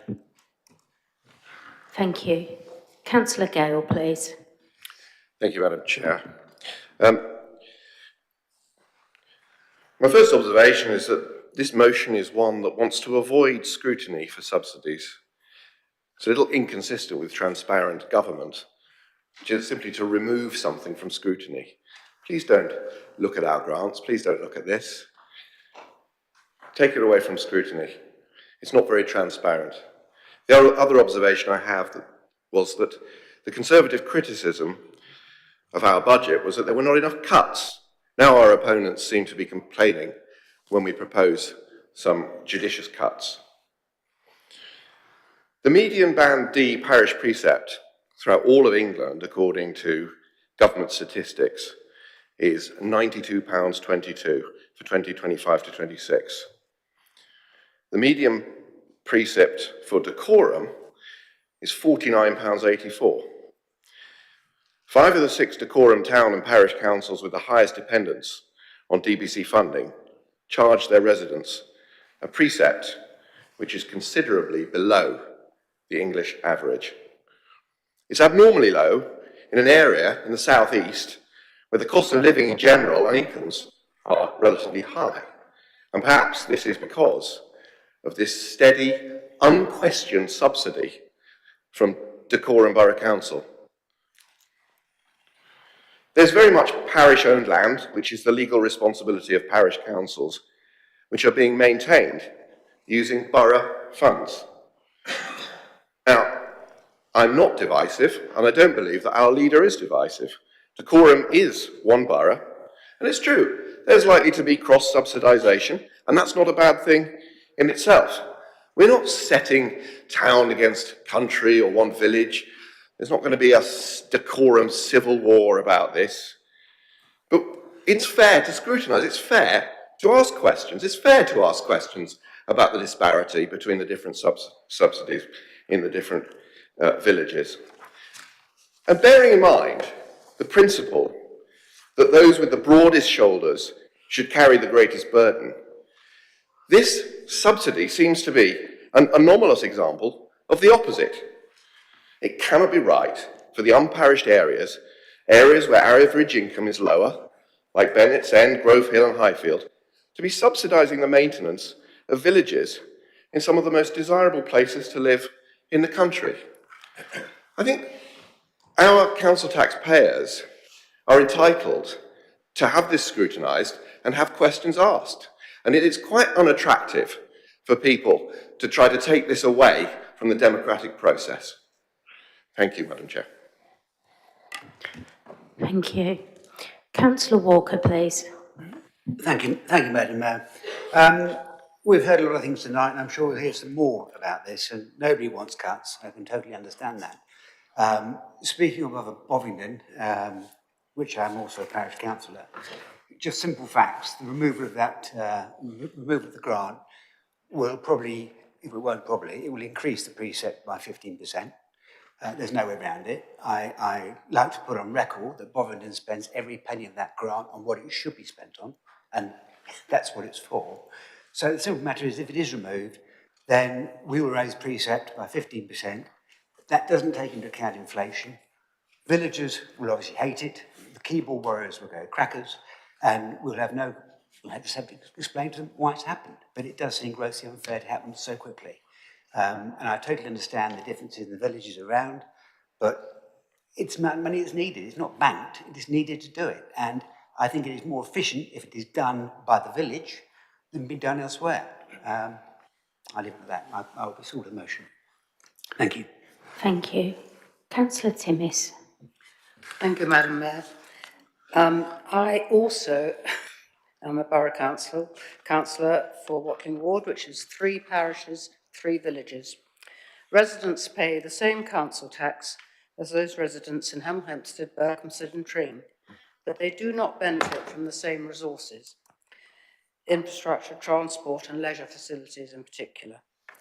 So it is demonstrably unfair to withdraw the grant, which will make things even more uneven, shall we say. At the moment, a lot of cuts have already been made in Clean, Safe and Green, will come out, are rarely seen in our villages, although they do come out and cut the verges, but far less than they ever did, ever have done before. So I personally think that it is unfair to, because the idea is that they're going to completely remove the grant. I think that is going to local residents who are going to have to pay the increase in the precept in order to maintain these villages. Thank you. Thank you. Councillor Capozzi, please. Thank you, Madam Mayor. I'll be brief. Concurrent services and the warden services by, and I would say all towns and parishes who get them, may not have a warden, as in a named man or woman who is the warden, but we pay for services which a warden would be deemed to undertake. We can support local, I know a number of parishes support the local charity SRT in providing work for them and their employees, which is completely within their means to achieve. Everybody talks about cutting grass, which, can I point out, is just one of the many things that we do as a parish council, and that is what the concurrent services and warden grant is paid for. The precept that we charge then goes towards paying for a clerk's salary. A clerk is a legal entity within the parish council who we cannot operate without and we are legally required to have. So, whilst we have a precept and we have money coming in for the grants as well, we actually have other overheads, not just cutting lawns and hedges. I find it a great shame that the administration isn't speaking proudly of the fact that we only charge an average of £50 precept in decorum, as opposed to the average UK value of £92, as opposed to saying, well, you've still got 40 odd quid to play with, why don't you go after it? That seems an appalling approach to this. And going to Councillor C. Link's point earlier, I actually thought your question was clear, and I think actually, if you were to make parishes from the non-parished areas, you would in fact have the opportunity, as we do at parish, to allocate SIL money through proper grant processes and projects in the community and have complete and utter visibility of what your residents want, because that is the process we use. And whilst we have SIL money, we couldn't do any of that without a clerk, because she or he is the actual legal entity of our parish council, and the councillors make decisions, and then they actually manage the council from the funding, in that they are the financial officer, as it were. So there is far more to being a parish than just cutting verges and hedges, and I think it's completely underestimated that these grants are just about that. There's a lot more to the precept and what we do with it. Finally, Instead of looking at this as a money saving, it would have been interesting if the administration had considered money income, and actually through the unparished areas becoming parished, you could actually then have a small precept which would actually increase the income from the non-parished areas as well, instead of trying to make savings and talk about earning instead. Thank you. Thank you. Councillor Wilkie, please. Thank you, Mayor. I think everybody here understands that there are issues around budgetary constraints. I would much rather that we, as local councillors, all spoke up about government spending and the lack thereof to local councils, that we're being put into this position. I hear, on the one hand, I'm being told that no, we're not throwing town and parish councils against Hemel, and then there is some very aggressive language being used. I don't think that's helpful, and I certainly take exception to the wording of subsidies. This isn't a subsidy, this is a grant, and as my colleague Councillor Capozzi has already pointed out, there are exceptional circumstances for town and parish councillors. Tring Town Council, we do have a number of assets, which on the one hand you can see as a positive, it's an additional income, but it also means that we have to maintain them all. As Councillor Capozzi said, we have an actual specific warden at Tring Town Council, and we also have a clerk, and we also have to have an assistant clerk just to administer all the work that we have in the town council. On top of that, we're talking about unitary councils soon, and we're going to have just town councils and unitary councils, and we're talking about unitary councils sending more work to town councils. For example, it's been suggested to us that we should take over the public toilets, that we should look at Victoria Hall, that we should do our own Christmas lights. So at the same time that we're going to have Dacorum Borough Council taken out of the loop, unitary councils made, town councils being given more responsibility and more work, the grants that they're giving in order for them to give the services that Hemel give to Hemel residents is also going to be withdrawn. And that to me just sounds undemocratic. I just can't agree with it. I do think there is value in looking at how these amounts came for each council. Councillor Symington made some figures with, as Councillor Pringle said, with no explanation as to how or why they were brought about. And I think there would be value in looking at that. But what I've seen so far of the consultation is it's less of a consultation and more of an onslaught to make town councils accept this. And town councils don't. So I actually support the motion, although it makes me very sad to have to do so. And I would ask the administration to reconsider their approach to this. Thank you. Thank you. Councillor Madden, please. Thank you. Nash Mills is a slightly unusual part of the borough in that we are parished. We are very much part of Hemel Hempstead. We're the only part of the town of Hemel Hempstead that is parish, because Kings Langley don't believe they're part of Hemel Hempstead. And we are a mix of urban and rural. We're also unusual in that we don't have any land. We don't have a parish office building or anything like that. But what we do have is the most fantastic warden.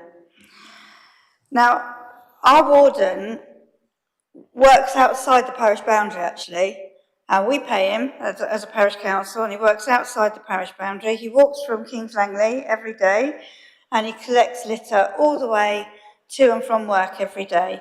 He's also going outside the boundary, supporting the Clean, Safe and Green team with all sorts of other stuff as well. I met with Will and our parish clerk and I listened to what he said, and I got what he said, and I told him I got what he said. But when we went back to the parish with the feedback, they were very firm in their feelings that they want our parish council to be treated exactly the same as all the other parish councils in this. So we do stand alongside the other parish councils. The other thing is that parish councils, in fact, Councillor Wilkie, I think, has just alluded to this, pay for things that the unparished areas, to some extent, get covered by decorum. Nash Mills, in the last 3 or 4 years, have paid for their own lights. It's a lot of money that we pay for a string of lights outside the shops, and someone to come and put them on. All of those kind of things are paid for by the parish council, not by decorum. And finally, the other thing I just wanted to say is that we all know that we've got unitary coming. We all know that at that point, this is going to end anyway. So I would urge the council to continue as we are, to give the parish councils and the town councils time to prepare fully for when that time comes and when the unitary authorities enforce this on us. Thank you. Thank you. So I'll now move on to the seconder, Councillor Anderson, please. Thank you, Madam Mayor. I've gone from one extreme to the other. I was surprised that I was going to speak, and then I've had to wait half an hour. Anyway, the Concurrent Services Scheme was set up in the last local government review in 1973-74 for 4 key reasons: to cover the reverse economy of scale, enabling one person locally in parish areas to deal with small problems without having to send a whole team out from a town centres, so that DBC doesn't have to provide these services. To compensate the parishes for providing services that ought to be provided by DBC, to devolve services to the parishes, and to offset the imbalance one gets in public spending between the urban and rural areas. It was also, quite pertinently now, set up to soothe the ruffled feathers from the last local government review. The scheme originally covered just the rural parts of the borough until it was extended to pay for the wardens, including in Berkhamsted and Troon, in the early 1990s. Now, we've had figures quoted tonight, and I have to say I don't recognise the vast majority of them because I've actually got the data and I've been through it. It is not true that the scheme has always been increased, and it is not true that the scheme has never been reduced. It was frozen in 2010, reduced by 25% in 2011, frozen in 2012 and 2013, and reduced by 10% between 2017 and 2020. Only this year, the amount of funding broadly reached where it was in 2003, meaning that overall it's been frozen against real terms for over 20 years. So it cannot be argued that the concurrent services have not been pulling their weight in the need to find savings. Certainly, in Kings Langley's case, I can answer for, as mentioned during the debate, Kings Langley Parish Council has used every penny it has received from Decorum's concurrent service grant and dipped into its own pocket to spend as much itself. So half the concurrent service expenditure at Kings Langley has been come out of the Parish Council's pocket already. Nor is it true that concurrent services don't exist elsewhere and have to be removed to standardise the Council's finances for the LGR. They may not be called concurrent services in Three Rivers, but TRDC gives grants to the parishes there due to the nature of the district and how it was set up in the last LGR.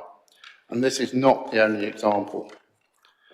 The obvious consequence of curtailing the concurrent service scheme is that the parishes cut their services, leaving DBC with more expense, or raise their precept taxes by as much as 20%, so that their taxpayers pay double for them to provide the services that should be provided by DBC, so-called double taxation, which is not only is it fundamentally true in this case that it is double taxation, it's also fundamentally wrong.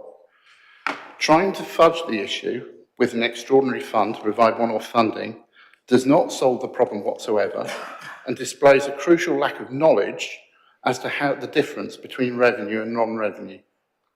However, it is the precedents set by this proposal that are additionally worrying in 2 respects.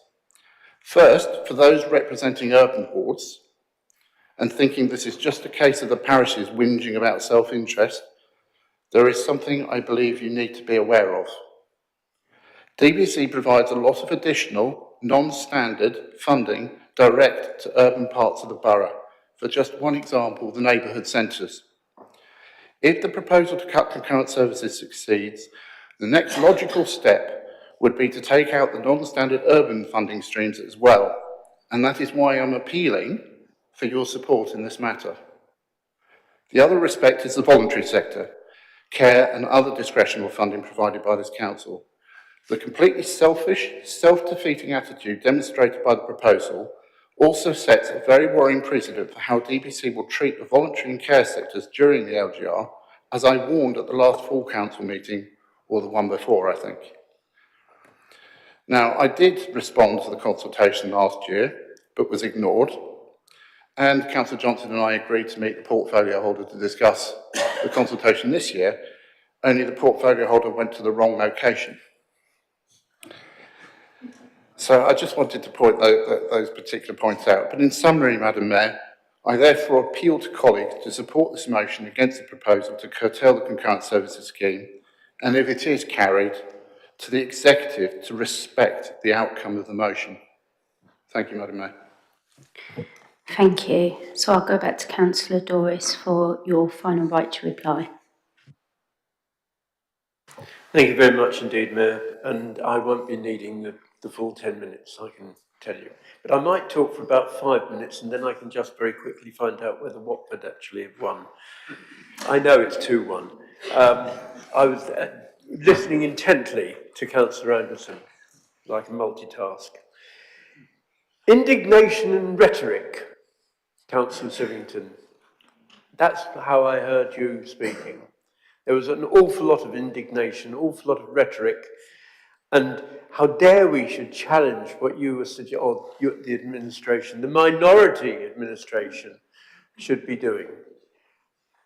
But Councillor Capozzi makes a very good point. There's a whole range of facilities and requirements that are contained within the concurrent services grant, which supplements the parish precept. The clerk, Sunnyside Rural Trust. If parishes lose, those parishes that use Sunnyside Rural Trust, if they lose the funding, what's going to get cut? It's quite possible that Sunnyside Rural Trust, for one, will get cut. And they do a great job for everybody. They do a great job in in their performance on the ground, but also working with their trainees to do the work to the benefit of the trainees. Just picking up a few sort of points as I've gone along. Councillor Allen mentioned the £200,000. Yes, if that were to come, well, if that were to come anyway, that would be lovely. But if that were to come, bless you. Bless you. I've been heckled in other places, but I've never been heckled by a sneeze. There's always a first time.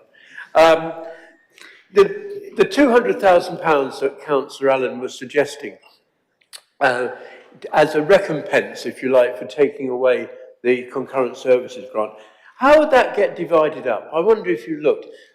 For some of the parish councils, it would amount to about £4,500. What really can you do constructively with £4,500? Not a great deal. So I think that's a hollow suggestion. The other thing as well is that you mentioned about banding and also that people who live in villages and within the parish councils, they get it and it's all cheap, and there was mention of the £49.84 as the median payment. That is based probably on a Band D, but the majority, or a lot of houses and properties in villages are not Band D. They are Band E, F, G and H, and therefore the residents are paying a considerable amount more. than you might imagine.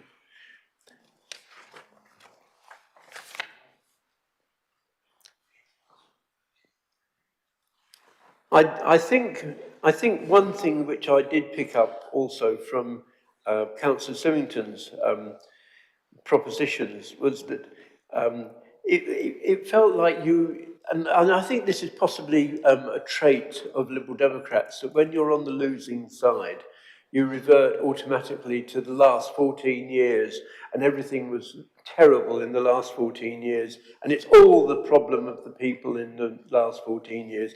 No, it's not. It's your problem. It's absolutely your problem. And you can actually do better than just bungle a figure together from September, or indeed from the end of September, when you were getting the consultation results coming back. You've had all year within your administration to consider this. You've had all year, bearing in mind, as William Allen, Councillor Allen has said, it got delayed from last year. You've had all year to actually put something together and bring a proper reasoned proposal out, rather than just we're going to cut it. That's not good communication. It really isn't. And people of decorum and people in the villages deserve better. Point of order, please. We have never said that we're going to... Yes, you can. It's inaccurate to say that we are running a consultation. We have not said what the results of that consultation is. Thank you. Okay, if you could carry on, Councillor Doris. Thank you. That was the point that I was making, that you've had a consultation and you haven't really decided what you're going to do with it, but you've now just said we're going to cut, or we are proposing to cut the concurrent services and wardens' grants. So there's a whole lot of work that could have been done. It could have been so much better. Councillor Pringle actually makes a fair point about road cleaning and verge cutting. It all has a cost, and an awful lot of people, as I mentioned in my earlier speech, that an awful lot of residents actually do it, or they ask if they are fortunate enough to have somebody who looks after their gardens to actually cut the verges in front of their own houses.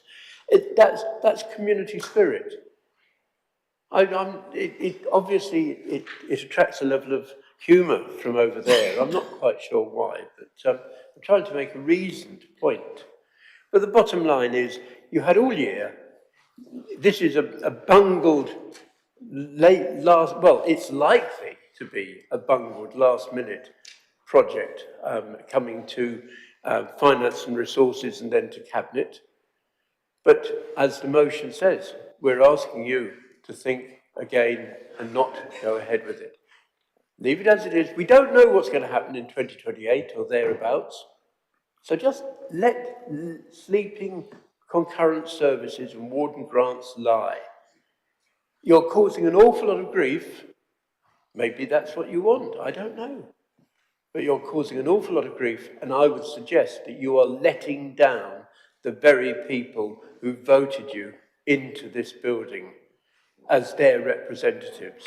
And I therefore, again, suggest or ask or urge you to support the motion.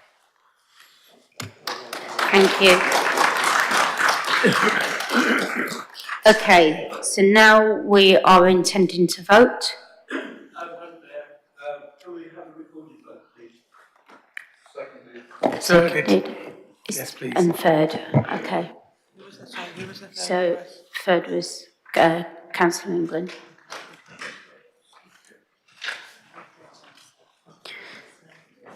So we'll just get the equipment ready.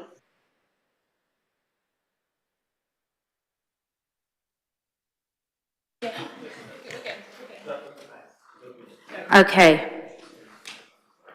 So we will now vote on the motion. It's going to be a recorded vote. To agree the motion, vote yes. To oppose the motion, vote no. If you wish to, you may select abstain. I will now hand over to Democratic Services to take you through the vote. Okay, I'm just going to set up the vote, so just give me a second.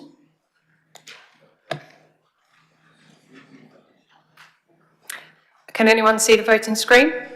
Can anyone not see the voting screen? Please cast your votes.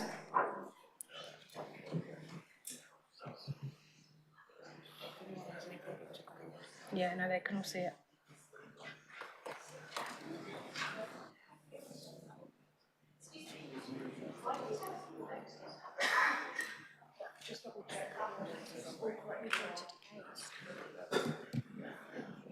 I can check. Yeah, she's got the vote, she just doesn't know if she's voted.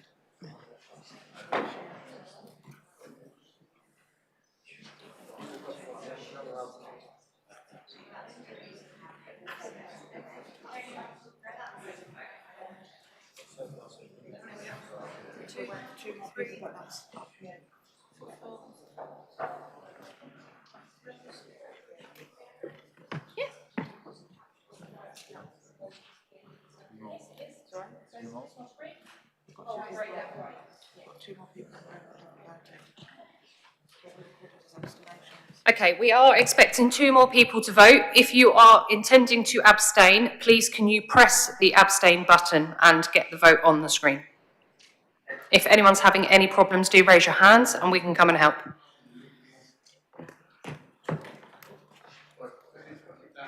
The small square at the bottom will indicate if you have voted. It will be coloured in the same colour as that vote record.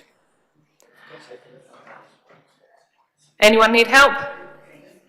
Madam Mayor, I voted, I pressed it, but more than once, and nothing seems to happen. No, that's fine.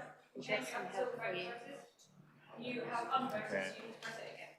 Like, you need to press these buttons on the screen. Yeah, that's it, now you voted. Yeah, we got 45. Voted.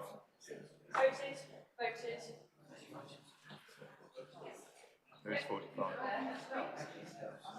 there's 3 squares at the bottom under the votes. Well, we have got 45 now. Yep, everyone has now voted. It's 45 members. Yeah.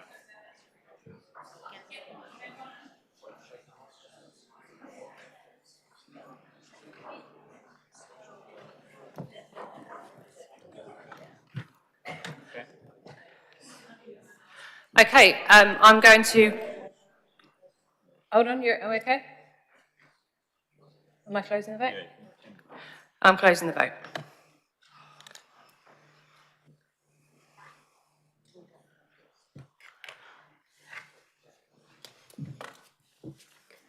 Okay, so there were 21 for, 22 against and 2 abstained. Therefore, the motion was unsuccessful. So moving on to agenda item 7, business from the last council meeting. All updates are provided in the action point list as published and under agenda item 7. Are these agreed as noted?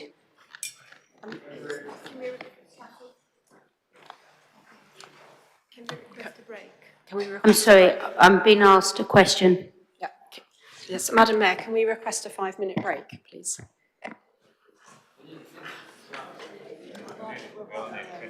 Can I have a show of hands if people want a break?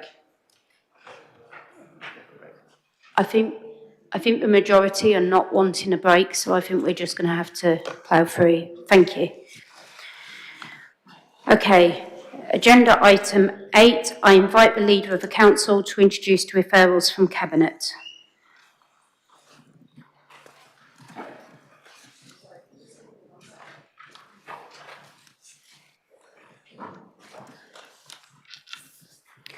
Councillor Greenfield. Sorry, may I ask a point of process? Do we need to fill the papers? Not as soon now, as well? no, Thank because we did it electronically. Thank you.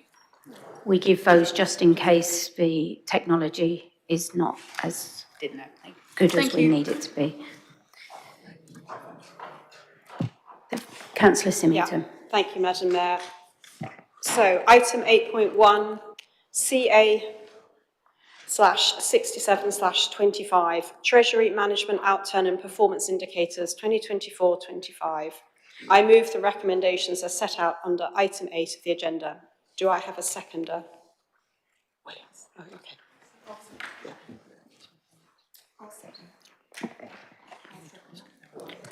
Working. I'll second that.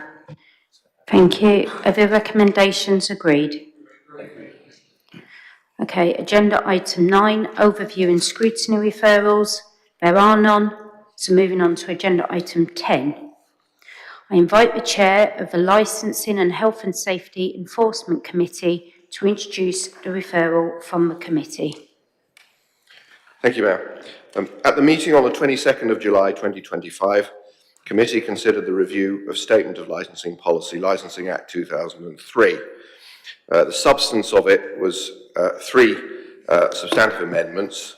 One is that a consideration of anti-terrorism precautions at large events. Another one was encouraging participation in the Ask for Angela scheme voluntarily. And the third was an anti-spiking measures. That's the substance of the review, just for reference, just for information. And I ask that the committee endorse the revised draft statement of licensing policy under the Licensing Act 2003 for the period 2026 to 2031 and refer it to full council for approval and adoption. And that was the decision of the licensing committee. Thank you. Does the council agree with the adoption? Agreed. Thank you. Agenda item 11, I invite the leader of the council to introduce the appointment of outside organisations. Thank you, Madam Mayor. The revised list of appointments is included in the agenda pack.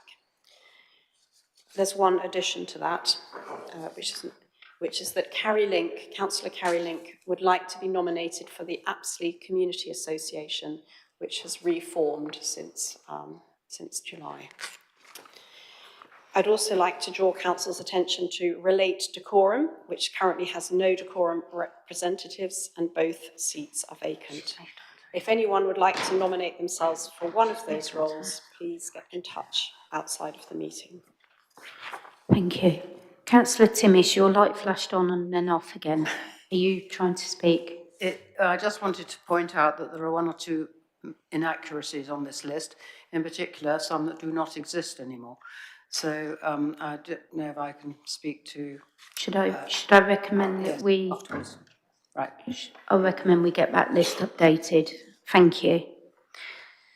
Now, agenda item 12. Are there any changes to committee membership?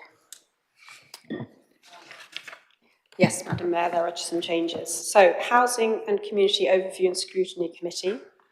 As he's now an independent member, Councillor Ian Bristow will retain a seat on the committee, utilising an existing independent vacancy.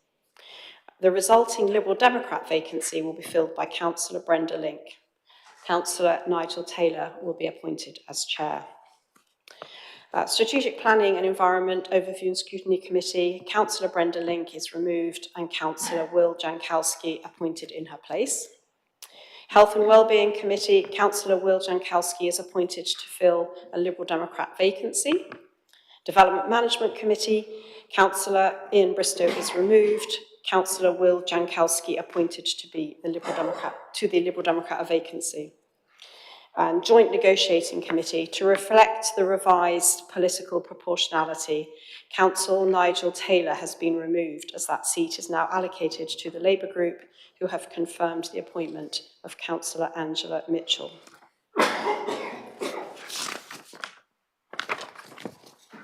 Okay. So, finally, to agenda item 13. Councillor asked to consider the following changes to committee dates.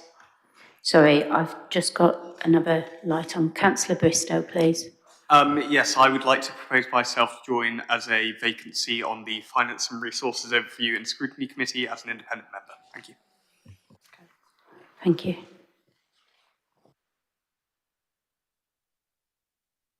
That's noted. Thank you. So, finally, to agenda item 13, Councillor asked to consider the following changes to committee dates. Cabinet contingency date to be moved from the 25th of November 2025 to the 18th of November 2025 and confirmed as going ahead. An extraordinary council meeting to discuss local government reorganisation to be added on Wednesday, the 12th of November 2025. 2 additional Development Management Committee dates of the 27th of November 2025 and the 22nd of January 2026. And Audit Committee to move from the 3rd of December to the 27th of November 2025. Are those changes noted and agreed? Agreed. Thank you. And that concludes the business of this evening's meeting.